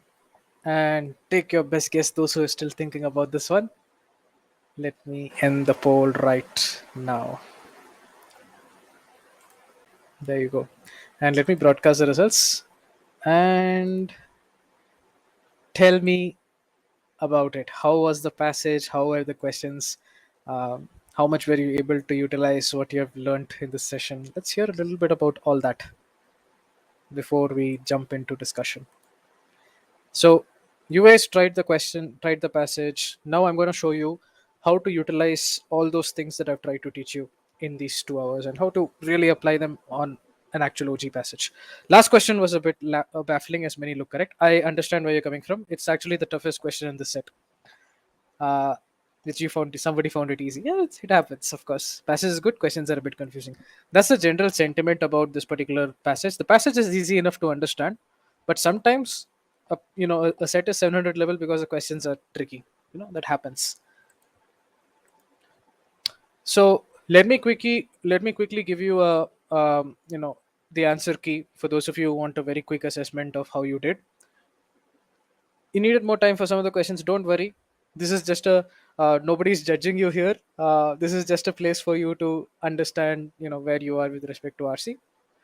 Anyway, you will have the session PDF. I'll be sharing it with you. Take your own time, figure it out. You'll learn a lot that way. So very quickly, for all the 5 questions, here are the answers. Right, D is the answer for the first one. Then you have D, A, C. These in order are the answers. So I'm just giving you the answers right now so that you guys can tell me how many of you got all the questions right. Um, Let me actually, I have a poll for it. Why not utilize that? So there were 5 questions, right? The answer key is right here. You guys, I'm sure, noted down how you did. So let me know how many passages did you answer? How many questions did you answer correctly?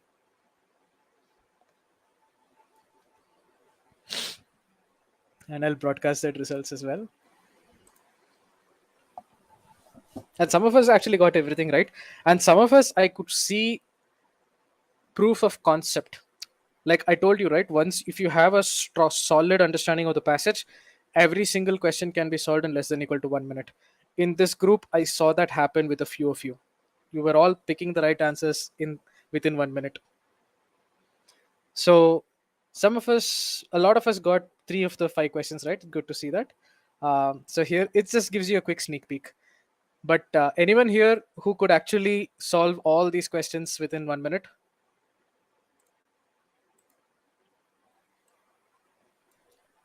Maximum for question 5, you might have thought a little bit, but you would see that happen typically. And I saw a couple of you at least who are doing that. So that for me is the uh, proof that it's doable. You might have made a silly mistake for the other one, me with one incorrect. But you're seeing the principle, right? You see that if you have a solid understanding, and of course, that fifth question is a slightly tricky question, but that also can be solved in less than equal to 1 minute.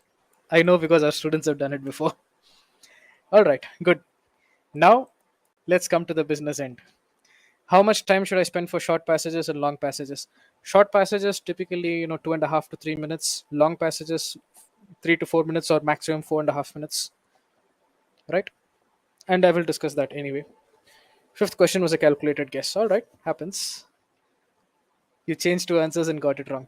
Now, let me explain how I approach this particular passage. And you guys are already familiar with the passage, so I don't have to go in the same level of detail that I did with the previous ones, but I'm sure you'll be able to understand what I'm going through. Let me know if at any point in this explanation something is not immediately clear to you. I'll focus on that. So, Frazier and Mosteller. So, there are these two people, Frazier and Mosteller. You can call them FNM for short if you want. So, Frazier and Mosteller assert, even the word assert is a keyword. So FNM, Fraser and Masota, are making a certain assertion. So they're saying something. What is it they're saying? They say that medical research could be improved. The word could be also tells me something. It tells me that it's not yet the current practice. You could improve the current way by doing something. So FNM say that medical research could be improved by a move towards larger, that's point one, and simpler, that's point two, clinical trials of medical treatments. So make sure that once you read that first sentence, you really immerse yourself in the topic. So we are talking about medical treatments. More specifically, you're talking about clinical trials for medical treatments. Say, for example, an experimental drug for COVID or cancer for that matter.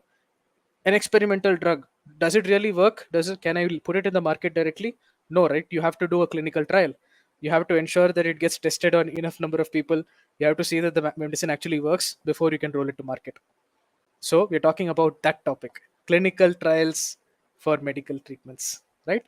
So there is a current way of doing things, but FNM are telling us that FNM assert that the current way you can improve it by making your trials larger and by making your trials simpler. You can even think about what larger and simpler can mean, but we'll get to it anyway. Everybody with me so far? Topic is clear. FNM, what they're trying to say is clear. This is just the first sentence which we use as a hook to insert yourself into the passage. Great. Now let's move on. Currently, the keyword currently immediately tells me that we are going to discuss what is the current way of doing the trials. Currently, researchers collect far more. Everything I'm underlining, by the way, is what I consider a keyword because it tells me something, a very specific piece of meaning. Currently, in the current way of doing trials, researchers collect far more background information on patients than is actually required for their trials. Again, think, you just, what exactly does it mean? Currently, that is the author's view. Very good point. If it is not written that FNM are saying this or FNM says suggest or content, it is the author putting in that point. This sentence is from the author. Current In the current way of doing trials, researchers, the people who are doing these trials, they collect way too much background information. In fact, more than is actually needed for their trials. If they're collecting more than it's actually needed, can't you infer that they're collecting at least some of the things they collect are actually not relevant, not needed, not required? That's an inference. So they're collecting far more information than is required, substantially more than hospitals collect. What is the author trying to tell you here? Boss, even hospitals where actual surgeries happen, where these actual medical treatments happen, even those guys don't collect this much data. But you are collecting so much data, more than hospitals also. What the author is really trying to say here is these guys collect way too much data. Everybody with me so far? Just put a Y or a yes. So currently, researchers collect far more information than is actually needed. Thereby, keyword, it means consequence. As a result of collecting this much data, escalating costs of data collection, data storage, and data analysis. So because they're collecting so much data, they're incurring all these costs. So far, so good. Now let's move on. Although contrast indicating keyword.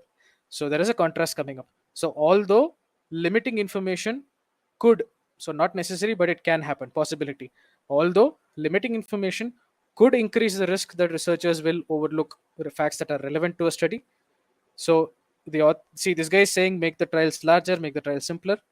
If we are being told that researchers are collecting way too much information right now, the author is now bringing this point that hey, limiting information could actually increase a certain risk. What is that risk?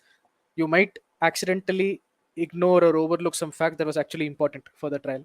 So although this risk is existing, although this risk could increase if you stop, or if you rather if you limit information collection. So although this risk is there, FNM content, so this point is coming from FNM right now. FNM say Fraser and Musteller content or make the contention that such risk never entirely eliminable from research.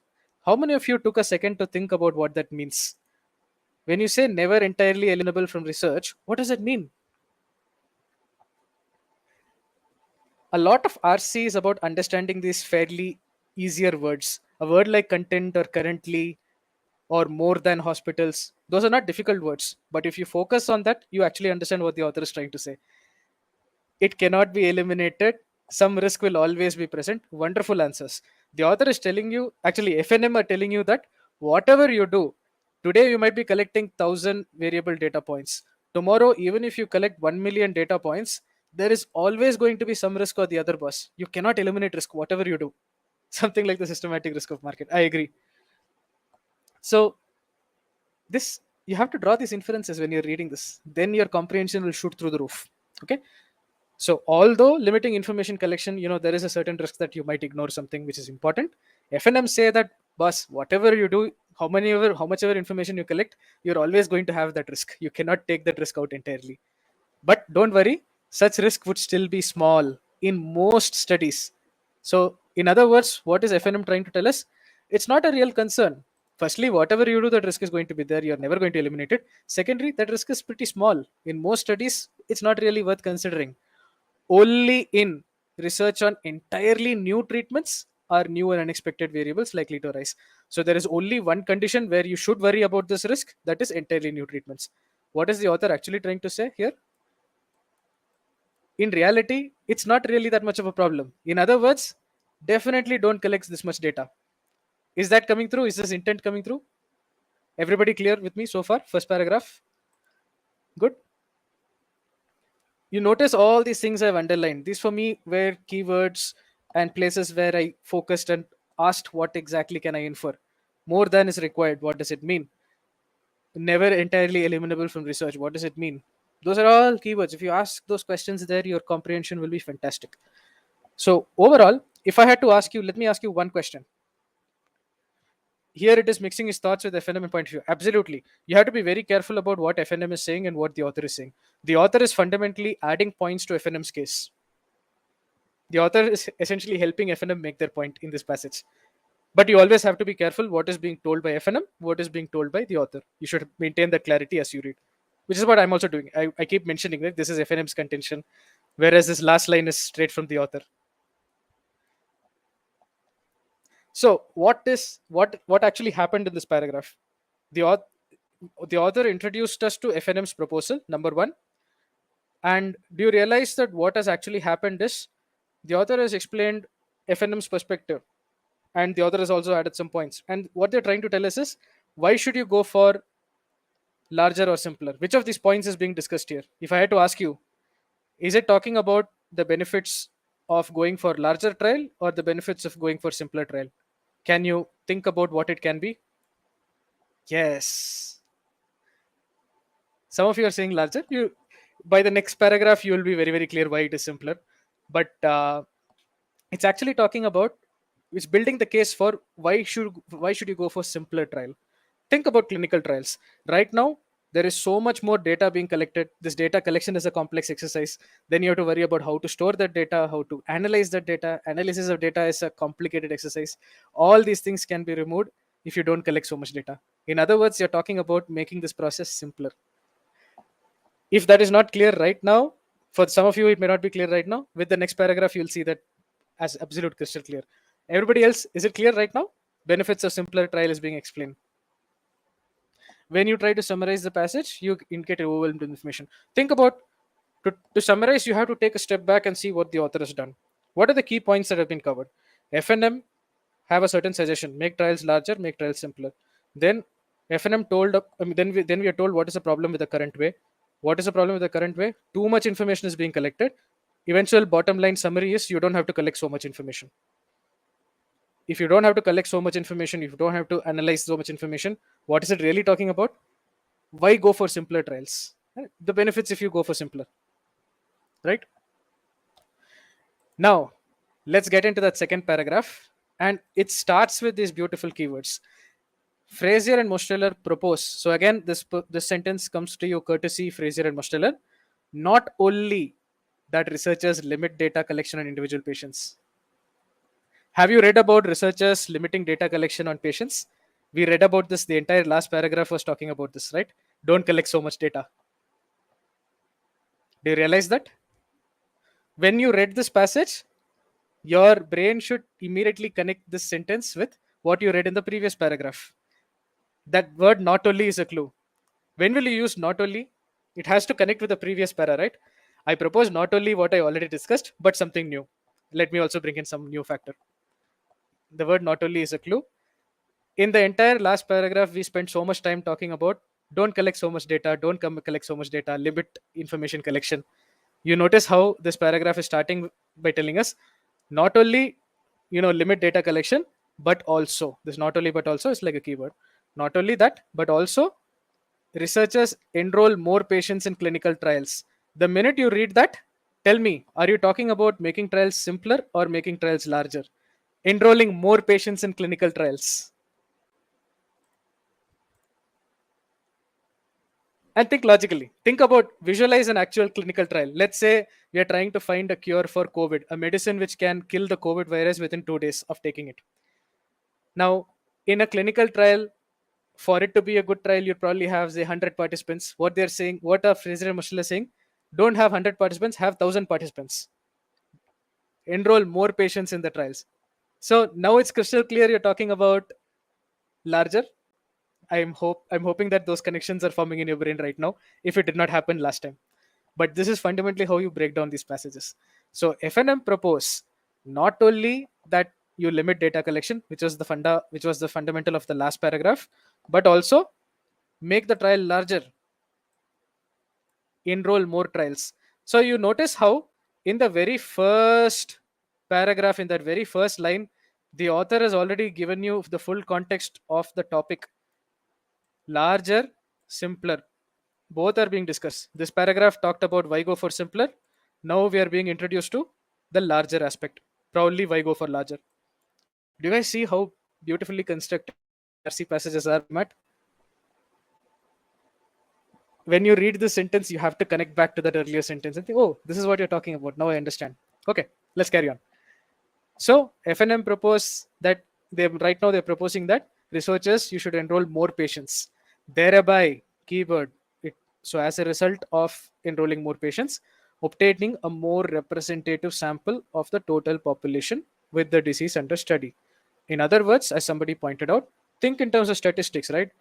Uh, if you test a certain if you test a certain medicine on only 30 people and then you roll it in the market, I don't know how confident you'll be about the results of your medicine. You may get sued if it does not work.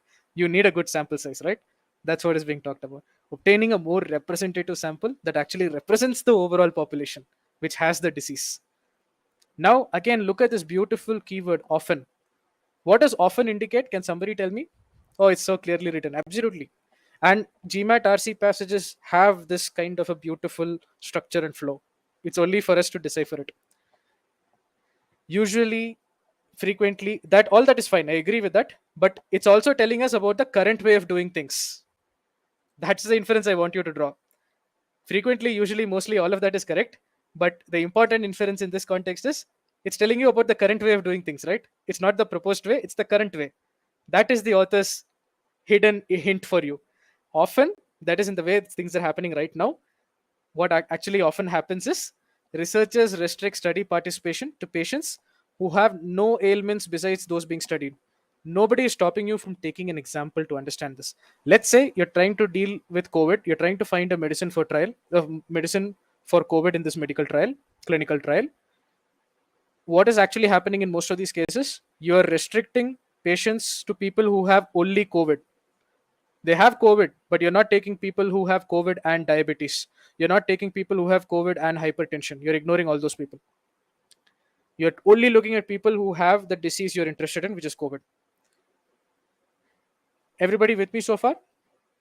A treatment judged successful under these ideal conditions. Again, notice the use of the word ideal. Ask the question, what is being described as ideal? If I have only COVID and I don't have any other ailment like diabetes, that is considered ideal. So a treatment judged under these ideal conditions can then be evaluated under normal conditions. Look at the word normal. So if I have only COVID but not COVID and diabetes, that's considered ideal. So what is a normal condition? As per the author, what is normal?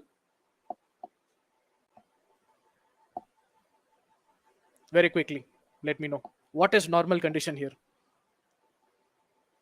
And if you're reading this without paying attention to these words like ideal and normal and what they really mean in the context, what the author is trying to say, that's where you're missing out on comprehension.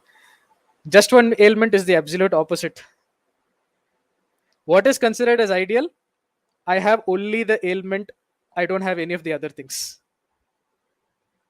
So, what is normal?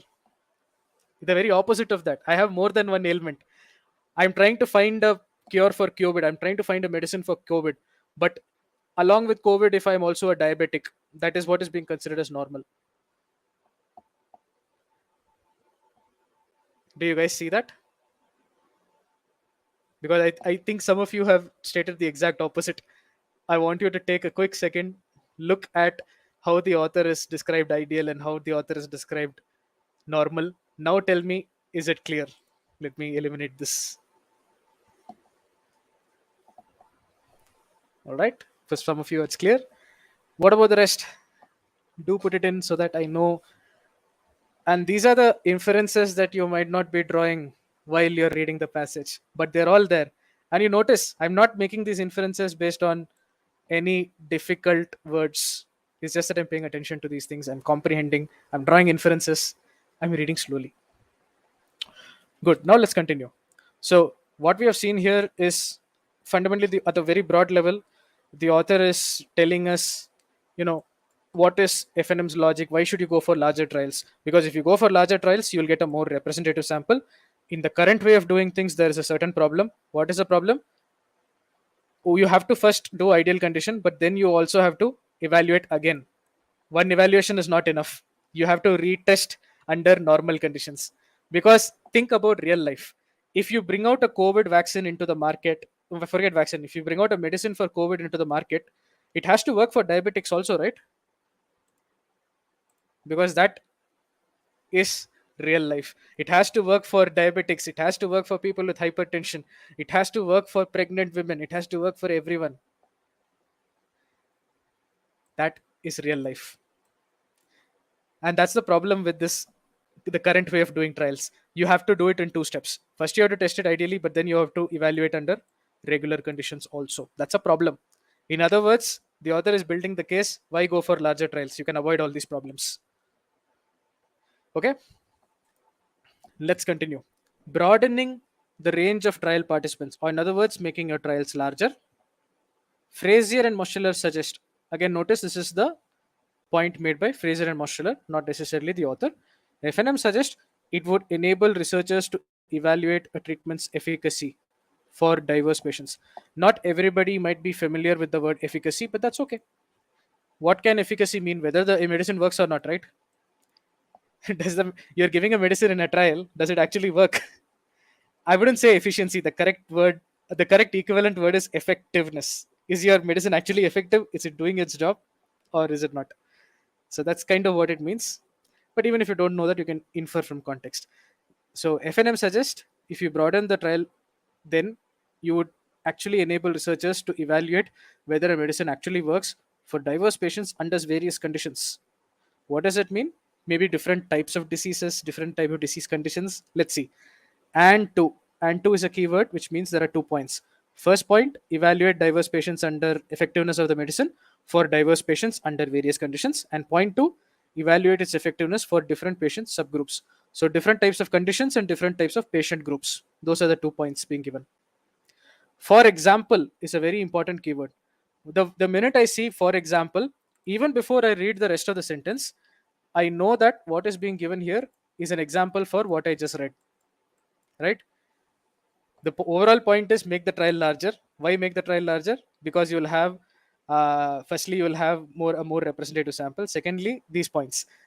I'll be able to cover, I will be able to see whether the medicine works well, both for various conditions and for various patient subgroups. And as an example for that, here is it. Value of a treatment for a progressive disease. Progressive disease, let's say cancer, because you have a stage 1, you have a stage 2, and you have a terminal stage, all that, right? Value of a treatment for a progressive disease may vary according to a patient's stage of disease, right? In other words, if the medicine may work with 90% effectiveness for somebody in stage 1, but it may work only with 70% efficiency or effectiveness for somebody in stage 2. So that variation can happen. If you have a larger sample, if you make your trial larger, you will be able to cover these kinds of various stages of disease also. That's the point. Similarly, patients ages may also affect a treatment's efficacy, or in other words, the medicine may work with 90% efficiency for kids, but it may work with only 70% efficiency for, let's say, people over the age of 60. If you have a large enough sample, even all these use cases will be captured. Without having to do a second step, you'll be able to evaluate whether the medicine works. In other words, what's happening? Yet again, we are building the case for why go for larger trials. So that's the passage. We have kind of cracked the entire passage. Everything clear? Will it save time if I skip examples? You can go faster through examples, but I would never skip anything. I would still read through it. Read through it, but you know what it is, so you can read faster, is what I do typically. Everyone, passage clear? Shall we move to questions? And anything that you did not understand earlier, uh, was this exercise useful? Did you see that you learned, how we are using all these keywords, how you are drawing inferences, how I'm breaking down the sentences? You see how step by step, in a very methodical fashion, I'm approaching the sentences. Do you guys see all that?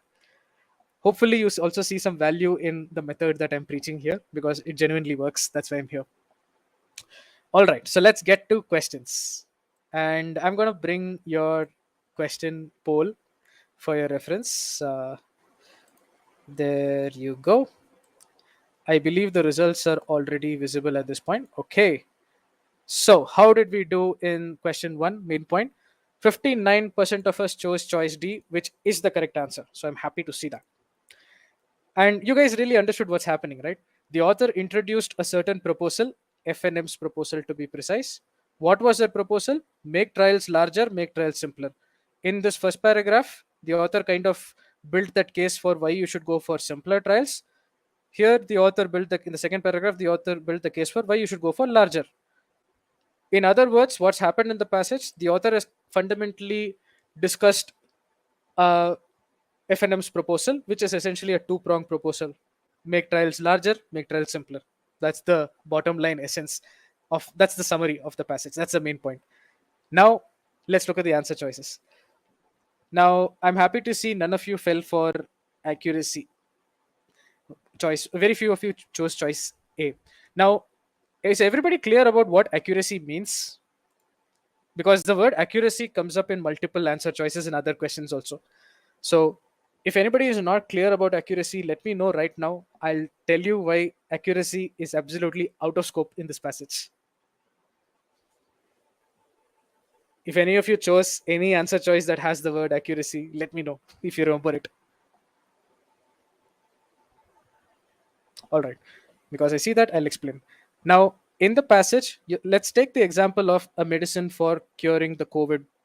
Okay, curing COVID from your system, kills the COVID virus, let's say. Okay. Now, you're doing a clinical trial. The trial is basically on a sample of human beings. You're seeing if your medicine actually works. If the medicine works pretty well, then you would introduce into the actual market.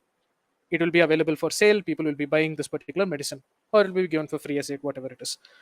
With me so far? Now, let's say out of, let's say, 100 people were part of the clinical trial, and 90 of the people got cured for COVID. So what is the effectiveness of the vaccine? 90%, right? Effectiveness, efficacy, whatever you want to call it. The medicine has worked 90% of the times as per the trial. With me so far? Now, if I introduce it into the market, if people start buying this, if let's say 1 million people took this medicine, and out of 1 million people, 90%, that is 0.9 million people, actually got cured thanks to this medicine, then here also the effectiveness is 90%, right? 90% of the times the medicine has actually worked even in real life in the market. That would be 100% accuracy. Why? 90% effectiveness in your trial, 90% effectiveness even when you went to market. That is accuracy. Now tell me, in this passage, have you ever discussed what happens when your drug goes to market? Have you actually discussed how accurate the trial was? Exactly. Wherever in all these 5 questions, wherever you see the word accuracy, that's an incorrect choice, which is a deliberate trap that has been set by the test maker to see if you truly visualized what a clinical trial is and how it should work. What I've described is not very complex if you think about it.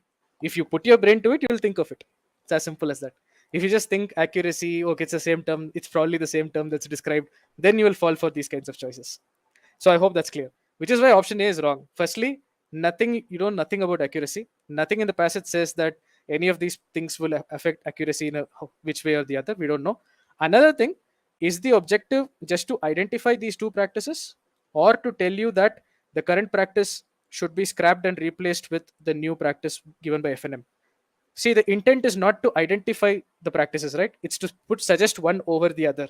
So even this portion is a red flag, and the minute you see accuracy, you should straight away throw it into the dustbin. That's option A. Option B, I'm happy most of you did not choose it, but it's very partial scope.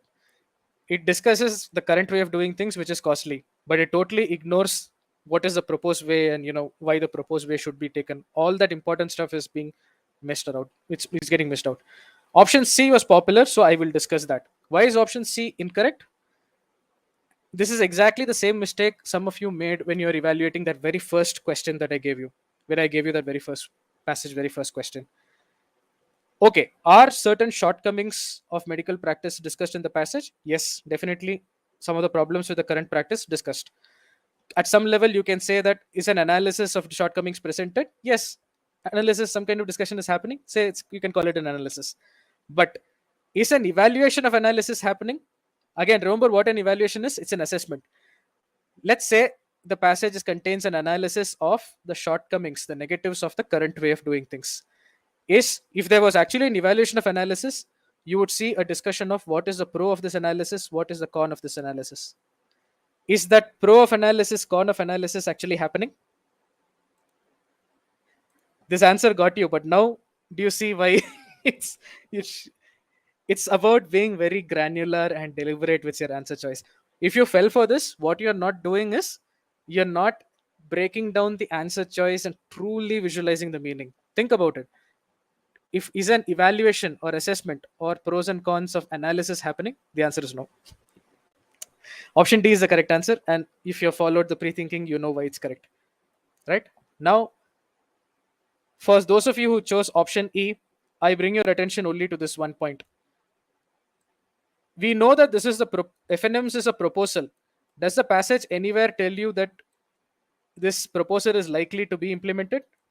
Where are you inferring that it's likely to be implemented? This are likely to change is a problem. And if you fell for this, again, your answer choice analysis is not granular. That's the core skill that you're not picking up. So useful. I hope you guys have learned something useful from just the first question. Ready for question 2? All right, good. Let's go to question 2. And again, a good number of you have got the correct answer for this one as well. Although this was a little harder, I see. Option A is the correct choice. But let's first understand the question stem. I did tell you that sometimes the question stem is complicated. You have to, this is a sentence that you have to break down, just like any sentence from the passage, right? So, which of the following can be inferred from the passage, okay, about a study of the category of patients referred in this line? What is this line? This is that ideal condition, right? Basically, this is a study of people who have only COVID but do not have diabetes. They have only COVID, do not have hypertension. Basically, they have only COVID. This is that study. So, what can you infer about that study? That's the question. If you've understood the question, then you can pre-think. Then you can think, okay, what do I know about those guys? What do I know about that study? I already know one thing for a fact. That study alone is not useful because that study is covering only people who have COVID. I cannot directly introduce it to market. I have to again evaluate it under what the passage calls normal conditions. So people who have COVID and diabetes, for example, I have to make sure it works for them. So that is a problem with the current. That is one thing that I know about the current way, this particular test. The results are limiting. I cannot directly take it to market, right? That much, if you pre-think, your answer choice analysis will become so much smoother. If you have that understanding, now tell me, option A, does it make sense, yes or no? Its findings have limited applicability. It's correct, right? End of the day, you cannot directly go to market with it. You cannot just introduce a drug based on the study. You still have to test it under what the passage calls normal conditions. Only after that you can take it to market. So, in other words, its findings have a certain limit to how well they can be applied. So, option B was not popular. I do have the rationale anyway mentioned here. Let me discuss only the option choices which were popular. So, some of you chose option C. Honestly, think about it. If this really was the best way, then why are FNM even proposing to change it? It's not the best way. If it was the best way, why do you need another stage to verify for normal conditions? If it was that good, just based on this, you could introduce it into the market, right? It's because it's not the best way that you're having so many problems, which is why FNM have this proposal to make the trial larger. So just one word, best way, should help you reject C. Now, option choice D is very interesting, but it looks very nice because it uses all these words from the passage, you know. But what does it really say? It would allow researchers to limit information collection. Again, take a step back, think logically about what you're reading. To ensure that I'm only taking people who have COVID and to ensure that these guys do not have diabetes, I'm probably collecting the information which says, do you have diabetes, yes or no? I'm actually collecting the data point. To make sure that the guy does not have hypertension, I might be collecting that also as a data point. I might actually be collecting more information in this case, in the current case. So can you really say that it allows researchers to limit information collection? I wouldn't be so sure about that. For those of you who chose choice D, is a little bit of clarity coming through? For those of you who chose choice E, you already know why it's wrong. I already told you everything about accuracy. Option E goes directly into the dustbin. But option D, for those of you who chose option D, how did you assume that it allows researchers to limit information collection? Are you really sure about that? Hello? For those of you who chose choice D, give me a quick yes, no. Yes, I got it. Or otherwise, you guys are here. Yes, you got it. Okay. What about the rest? Because this is important. This you have to once you get the once you get the PDF and all, go through this question and really think. And again, put an example. Take COVID diabetes as an example and think through it and see if you can really infer this choice D. You'll see you cannot really infer it. Let's go to question 3. Again, interesting question. Yet again, this was an inference question, right? Let me just bring this in. Let's get into. So it can be inferred from the passage that a study limited. Okay, can you please explain again? So I had already explained this, but let me. I mean, again, you just go through it with a calm mind. Once you get the PDF, think about it. You should get it. But fundamentally, I'm not even sure that information collection is being limited in this context. To ensure that I'm catching only people who have COVID, and that I'm ensuring that they don't have diabetes. I'm ensuring that they don't have hypertension. I may be collecting all these as data points. Diabetes, yes, no. The answer is no. Hypertension, yes, no. The answer is no. I'm collecting all that information to ensure that my sample is an ideal sample. The people who my patients fit into that ideal bucket. So I cannot really infer that information collection is being limited. And that also I cannot infer, even without increasing the risk that important variables could be overlooked. Again, you cannot infer that from the context here. There's nothing in the passage that says that in this case, in this particular case, that this risk would not be there. It can happen. It can still happen. So just think about it. Now let's come to question 3. The results are here. I am happy to see that 61% of it got the right answer. This question simply asks, if you are able to work out what this complicated piece of text is telling you, the question is simply this: what is the advantage of that current way? This testing with ideal sample, right? People who have only COVID and not diabetes. What is the advantage of that particular study? Simple. That's the question. And that's a very interesting thing to think about, because mostly in the passage you're talking about what is the disadvantage. The disadvantage is that, boss, you have to, this one test is not enough, you have to again test it under normal conditions. That is a disadvantage that what can be the advantage. And 61% of you got this, which is very happy to see. So I'm sure the answer is there in this group. One thing I can think about is, see, I only have to worry about whether a person has COVID. I don't have to worry about whether the presence of a factor like diabetes will complicate things. I don't have to worry about whether the presence of hypertension in the person will complicate things. Because the medicine may work because the person has hypertension, the medicine may not work because the person has hypertension. But I don't have to worry about these things at this stage. Here, I'm only looking at people who have COVID. That kind of makes the analysis a little easier. I don't have to worry about those aspects. That is probably the only advantage you can think of. And a really strong RC student can practically pre-think this. But for the rest of us, through answer choice analysis, we can get this. I was happy to see so many of us got it. I was actually expecting lesser accuracy for this question. So, option A was popular, but easiest way to reject is accuracy. You have no idea if the findings would be more accurate. There is nothing which tells us that the current study, the current way of doing things is more accurate than FNM's proposed way. Even efficiency, the author doesn't say that FNM's way will be more effective. Nothing. Accuracy is also not discussed in this context. Efficiency, effectiveness is also not discussed in this context. So accurate is the easiest way to reject. But even this point, do you really know if it would yield more data? Where is this coming from? I'm not sure about this also. We don't know. Maybe, maybe not. For those of you who chose option A, I hope that is clear. Let's look at the correct answer, which is option C. It kind of communicates that same idea. It kind of limits the variables you would need to consider. Or in other words, I don't have to worry about whether the person is having diabetes or not, because I eliminated all those from my study. It would limit the variables I would have to consider or worry about when I'm evaluating the treatment. So it kind of makes sense.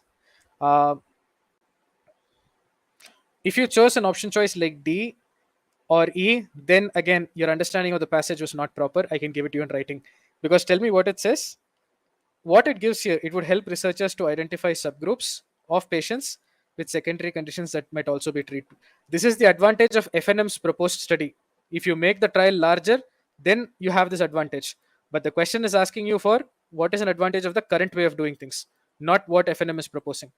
So if you chose an answer choice like this, something is wrong. You have not really understood what's happening in the passage. For those of you who chose choice D, I hope it gives you clarity. Similarly, for those of you who chose choice E, average would reflect normal. But what is being discussed in this question is not normal. It is that ideal condition. Person has only COVID. Average in this context is person might have COVID and diabetes. So is this clear? Option C clear? Can I move on? Quick yes, no? Good. But I hope you're also seeing how answer choice analysis works. Once you have that understanding, if you bring in the right information, if you do the right analysis, these choices are also not that difficult. Now question 4 was a question where you guys did very well. The accuracy was, I think, a little better. Yeah, around 53%, I would say. It's not bad. So option D is the correct answer. 53% of you have chosen this. Some of you have chosen those other choices. The question is very, very simple. And given our understanding of the passage, now it should be very, very easy why option D is correct. It must be very easy to see. The author mentions patients' ages. For what reason? It's what we call a function question or a purpose question, right? So, why, in what context did the author mention patients' ages? First of all, it was used as an example. We already analyzed what was it as an example for. The overall point was, why go for larger trials? If you go for larger trials, you will consider all these use cases. One use case is people in different stages of disease, even whether the medicine works if somebody is cancer stage 1, or whether it works when it's cancer stage 2. How is that different? So whether disease various stages, that is what you call as diverse patients under various conditions. The other use case given was different patient subgroups. So people who are of different ages, that's different subgroups. These, as an example of this, you had discussion of age. Age was an example of patient subgroup. Overall, it was an example of why go for larger trials. So what is the author really trying to do? Why is this example given? To kind of, try to tell us why you should go for larger trials. If this clarity is there, and you can bring this clarity before you even go to the answer choices. See, what we are doing here is what is called as pre-thinking in RC. Very, very useful when you can do it. There'll be some questions where you can't do it, but if you do it, when you can do it, you will see strong improvement in your answer choice analysis. My advice. So option A was easy to eliminate. Is anywhere something given that age is the most critical variable? No. So you should reject this. Option B, cast doubt on the advisability of implementing FNM. It goes against the very soul of the passage. The entire passage and that paragraph and that example is about why you should go and implement FNM suggestion. So this goes in the opposite direction. Option C, some of you actually fell for this. This is the other example. One example was progressive disease, the other example was age. Both these examples were to tell you why to go for larger trials. This option C is actually giving you the other example. It's not the reason why this. You're basically telling me example 2, the reason why example 2 exists is for example 1. No, the real reason is example 1 and 2 exist for this other point. So those of you who chose option C, you're not really thinking, you're not really going into what's given in the passage. What function is progressive disease playing? What function is patient's age playing? You're not thinking about all those.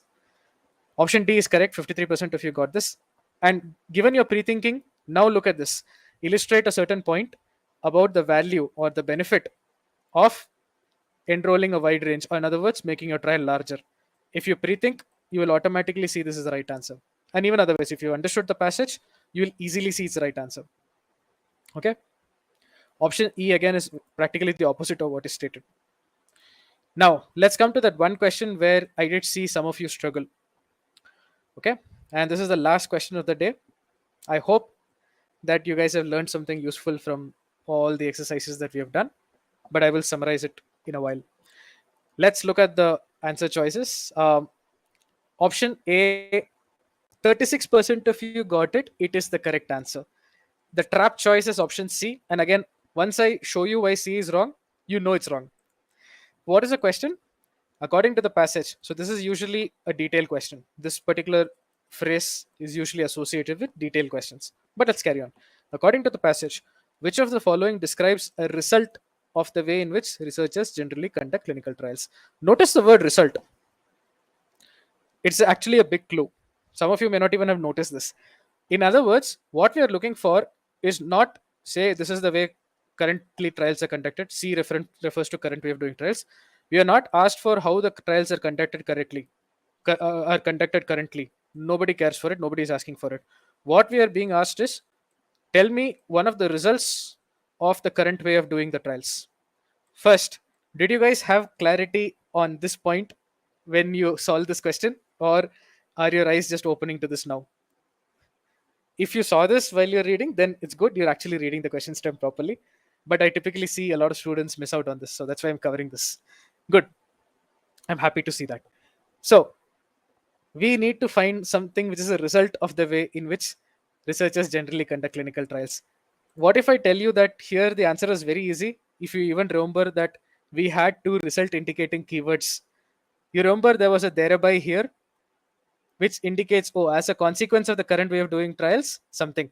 And you had a thereby here also, thereby, getting you a more representative sample.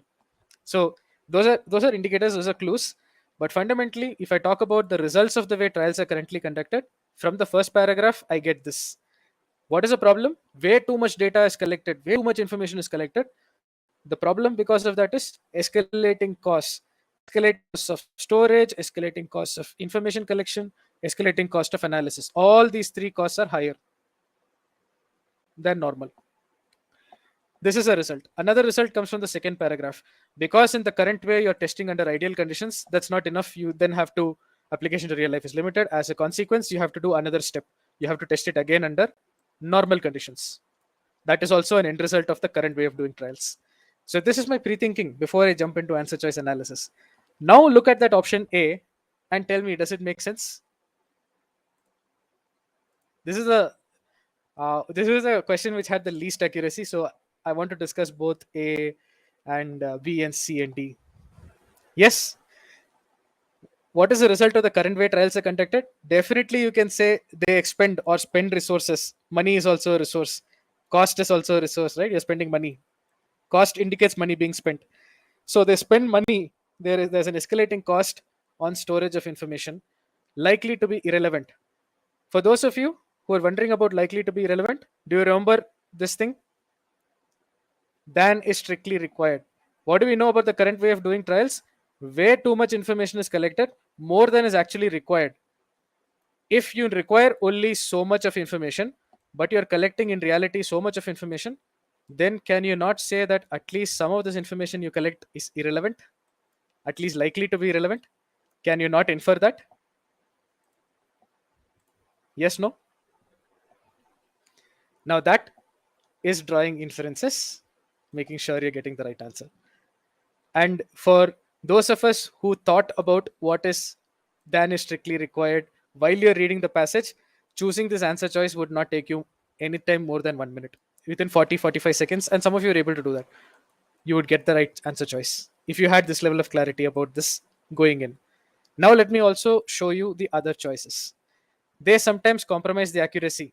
By the way, easy way to reject. We don't know anything about accuracy. Now, let's talk about option C, which is the most popular incorrect choice. Firstly, and very important point I want to bring to you. Remember, um, we are looking for something which the author believes to be true, right?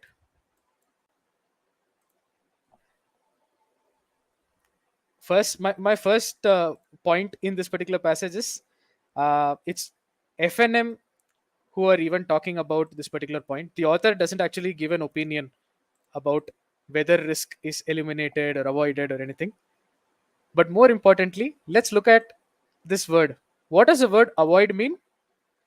If I say avoid, what does it mean? If I avoid smoking, which means I do not smoke, you will not find me smoking. Exactly. But what is being given as per the passage, as per FNM, in fact, not even the author, but at least it's there in the passage. Let's consider that for a second. Never entirely eliminable from research. Or, in other words, risk can never be eliminated. You can never be in that situation where you can completely avoid risk. And that, my dear friends, is a trap with option choice C. The risk exists. Whatever you do, the risk will exist. So, to say avoid is actually incorrect. That's the easiest way to reject option choice C. So, everybody clear? Shall we move on? I think that's the gist of most of it. Again, taking a step back, thinking about everything that we discussed, all you need to do firstly is immerse. Don't worry about complexity of the sentences. I told you how you can break those sentences down, draw inferences piece by piece into it. Don't worry about length. The same thing will work whatever the length. Don't worry about topic. We did a topic that is clinical trials. It's kind of pharma related. Then we did two humanities topics, ethnocentrism, xenophobia. Doesn't matter. Just focus on the basics. Break down big sentences, read slowly, draw inferences. That will make a big difference. Focus on keywords. You saw how I utilized those small words all over. What is the beauty? None of these words are complex words. These are words you or I know. The difference is I'm focusing on it to extract meaning, draw inferences. It will help you a lot. And if things get complex, if you feel like you read something and it went over your head, try to summarize. Try to summarize, see if it will help you. usually it will give you something that you can work with.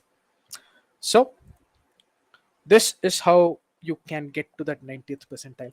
Very quick show of hands, general feedback. Did you learn something useful today? Yes, no? Good to see that.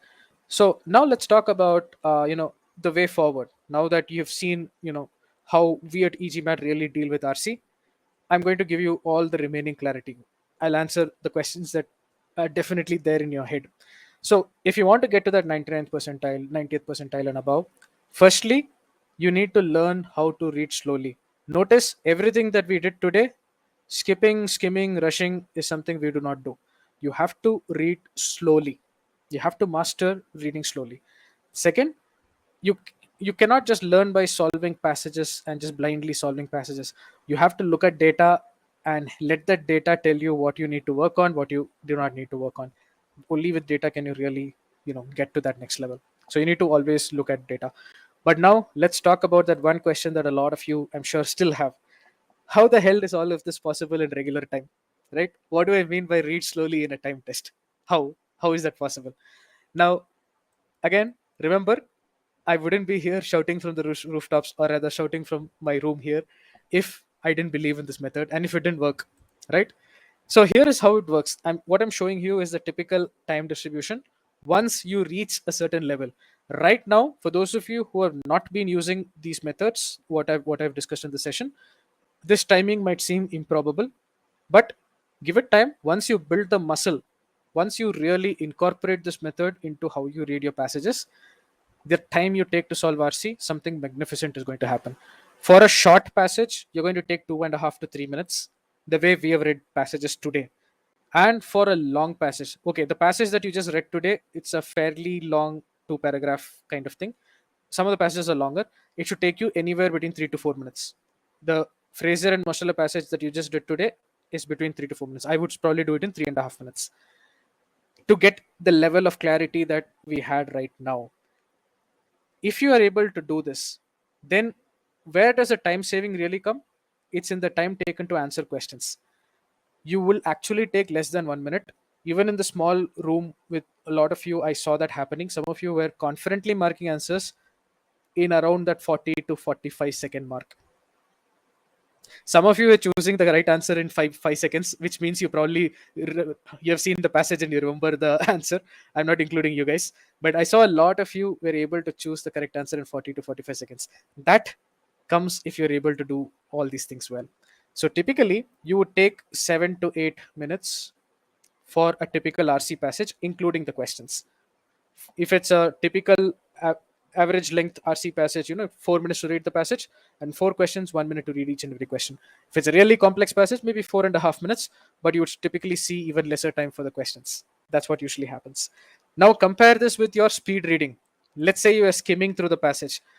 Yes, within 2 minutes you will get a feel and flavor for the passage, but you do not have a depth grip on the passage. You've comprehended, let's say, 60% of the passage. Here I'm comprehending at least 90%, upwards of 90% of the passage.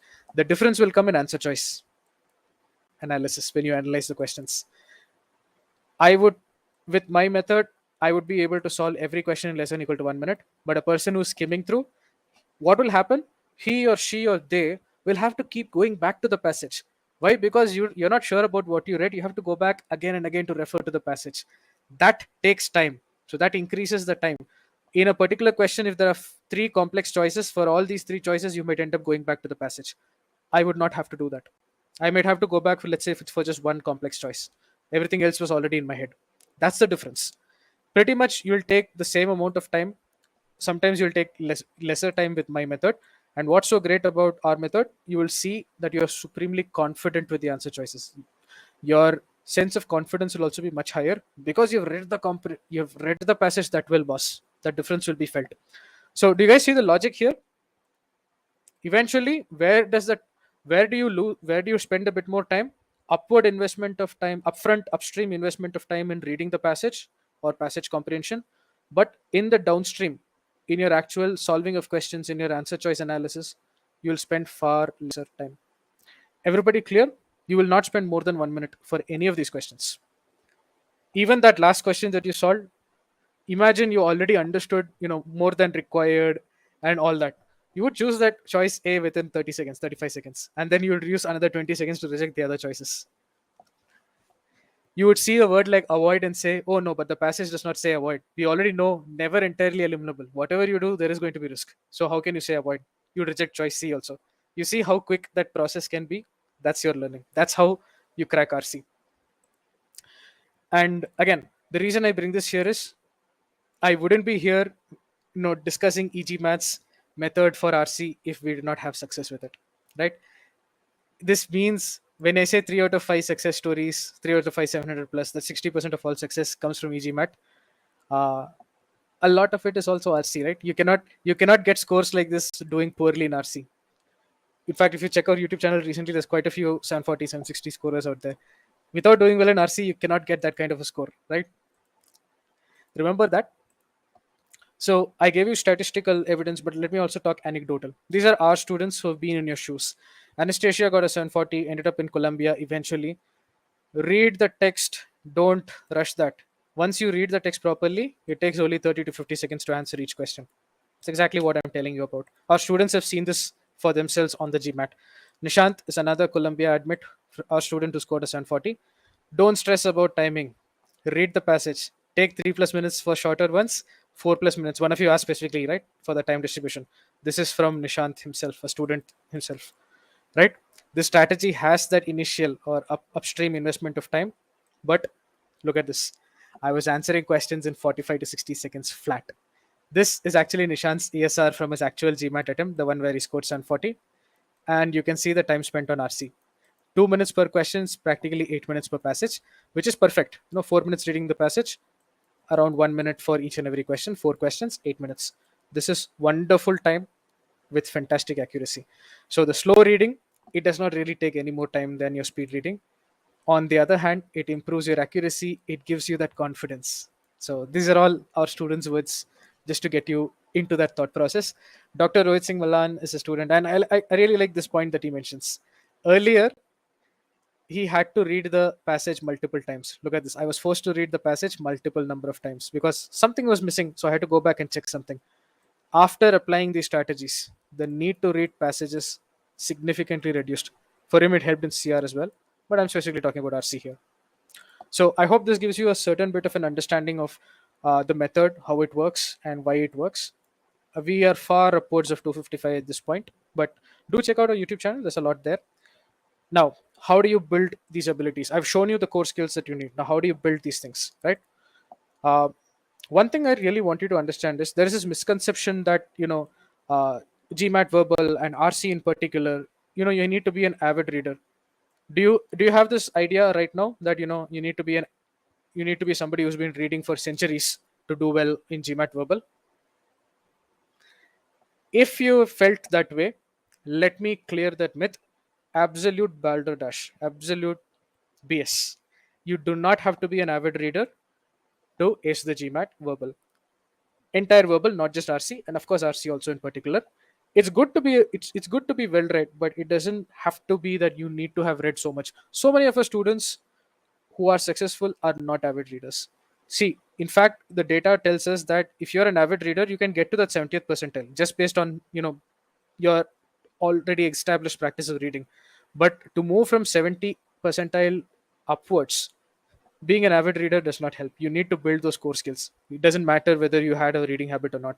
And a lot of our students who are not avid readers do the hard work and get to that 90th percentile despite not being avid readers. And in fact, if you see some of our YouTube success stories, you will see the student will explicitly tell you, boss, I don't have this habit of reading that much, but I was able to really do well in RC. So just remember that.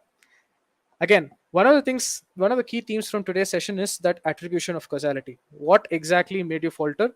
Go back. I'll be sharing the PDF in another 2 minutes. Go through that PDF, go through the questions. If you faltered, isolate the root cause. Where exactly did you falter? If there are multiple points, note that down also. It's based on that you have to work, right? If you have to focus on reading the passage, I showed you how to summarize, I showed you about keywords, I showed you, how to draw inferences, how to break down sentences. Start applying that. The more you start applying, it becomes a habit. Once it becomes a habit, you will have RC nailed. Okay.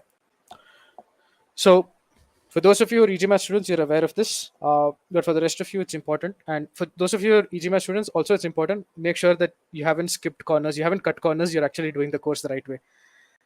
You noticed in all the passages that we discussed, I paused at specific points. I paused after bordering on the extreme. I paused. Let's understand what this says, or let's understand what this is.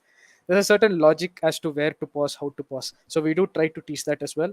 So there is this entire course called Master Comprehension. It's like a master course for all verbal for EG matters. We try to teach you how to break down sentences, where to pause, how to deconstruct those long sentences, which is what RC is notorious for, right? So we teach you all that. At least we try to teach you all that. And once the student is done with this, the student has a good idea of how to go about that. It's only after finishing that we introduce our reading strategies. Because remember, reading strategies only work if you actually read the right way. So first we are introducing to you how to read the right way. That's your master comprehension. Then we are introducing reading strategies. In this session, I introduce you to the three most important ones, right? After this, then you go into each and every question type. So whether it is main point or whether it is function or whether it is detail, inference, modules for each of that, right? So the one thing, whether you're an e-GMAT student or not, one thing I want you to think about is how much time do you actually spend in analyzing your performance. If you solve an RC passage, don't just run away to the next passage immediately. A lot of us get a high from just solving a lot of questions. Solving a lot of questions is not going to get you successful. There's a very small minority of people who succeed just by solving questions, because solving questions without actually learning anything is donkey work. You're not going to actually build the skills that are necessary. If you solve a certain passage, go deep into analysis. What did you do right, what did you do wrong? If you faltered, what was the root cause? Okay, if my issue is that I'm not drawing inferences, then what is the corrective action that I have to take? You need to do all this brain work. That's how you actually improve. So whatever your preparation methods, think about it. This is how you should go about. Okay. So, what do successful students do? Truly get immersed. Read that first sentence, immerse yourself in the passage, don't care about things like topics. Visualize the information, draw inferences, use the strategies I discussed, and look at the data. Wherever you're studying from, if you're an e-GMAT, of course, you have all this data. When the data says you scored only 60%, don't be happy with that. Go and see why you scored only 60%. Learn from that data, that data is telling you something. Learn from that, repeat that course, repeat that particular point, see where you faltered, learn from that. You'll do much better in RC. So that's all I have for today. Do let me know, folks, any points, any feedback. you know Always happy to see that. Meanwhile, let me share everything that you need to take you forward with your RC journey. So here is the webinar PDF. Make sure you download that one. Let's also, I did discuss about study plan at the start of the session, but for those of you who want to consider us, or who want to get a little bit of clarity on how to plan for the GMAT, use this link. Slots are available, I believe, but if you don't find slots available, just reach out to us on support@egmat.com. We'll be happy to try and open a few slots for you. That's great. Other links that might be useful for you, let me just bring in. I talked a lot about anecdotal evidence, so here are some of the students that I discussed. When you get time, go through this. It'll give you a certain idea. And needless to say, do follow Rajat and even Pile on the LinkedIn's, and there's a link to our YouTube as well. With that, I'm done from my side. If there are any further questions I can help with, I would be happy to. Otherwise, all feedback is welcome, good, bad, ugly. I hope you guys learned a lot. So thanks a lot for the feedback that I see here. But yeah, is there a CR webinar planned soon? Yes, Anuja, we will have a CR in probably 2 weeks from now. I think the next upcoming Saturday we have an SC webinar, but after that we should probably have our CR webinar. So just stay tuned. Make sure you're following all things e-GMAT. You should get a notification. All right. All right. I see. Yeah. Thanks a lot for that. Thanks for the feedback, guys. Inference questions. I don't know if you mean that you learnt about inference questions, or is it you're learning, or is it a doubt? In any case, inference questions. I think I have given you a picture. Just go through You can go through the recording as well. I'm sure the recording will be made available, and the PDF is right there. Just go through that. Can I purchase e-GMAT self-learning course? Yeah, it is a self-learning course for verbal only. I don't think we have verbal only at this point.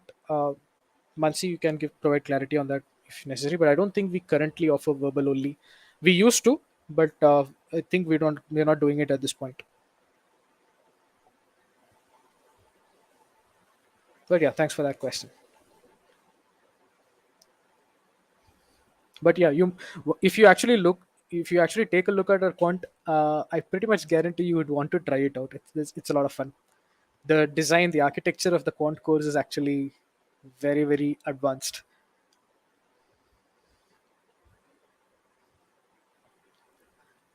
All right. Yeah. So next Saturday will be about SC. Let me see if I can get you that link. It should be here, right? Upcoming free webinars. If ideally this should be clickable. If it's not, you can just reach out to us. I'm not sure if the click is working. Uh, yeah, if it's not really working right now, you can just write to us at support. You can just write to us at support. Just can you give me the link for the SC? So I think Mansi's already put the support ID there. Just copy paste that ID. Just say, hey, can you send me the link to the SC webinar that's coming next week? We'll be happy to send that to you. If this link is not working for you for some reason, it should work typically, but yeah. All right. I don't see any further questions. Let me pause recording and we can probably wrap.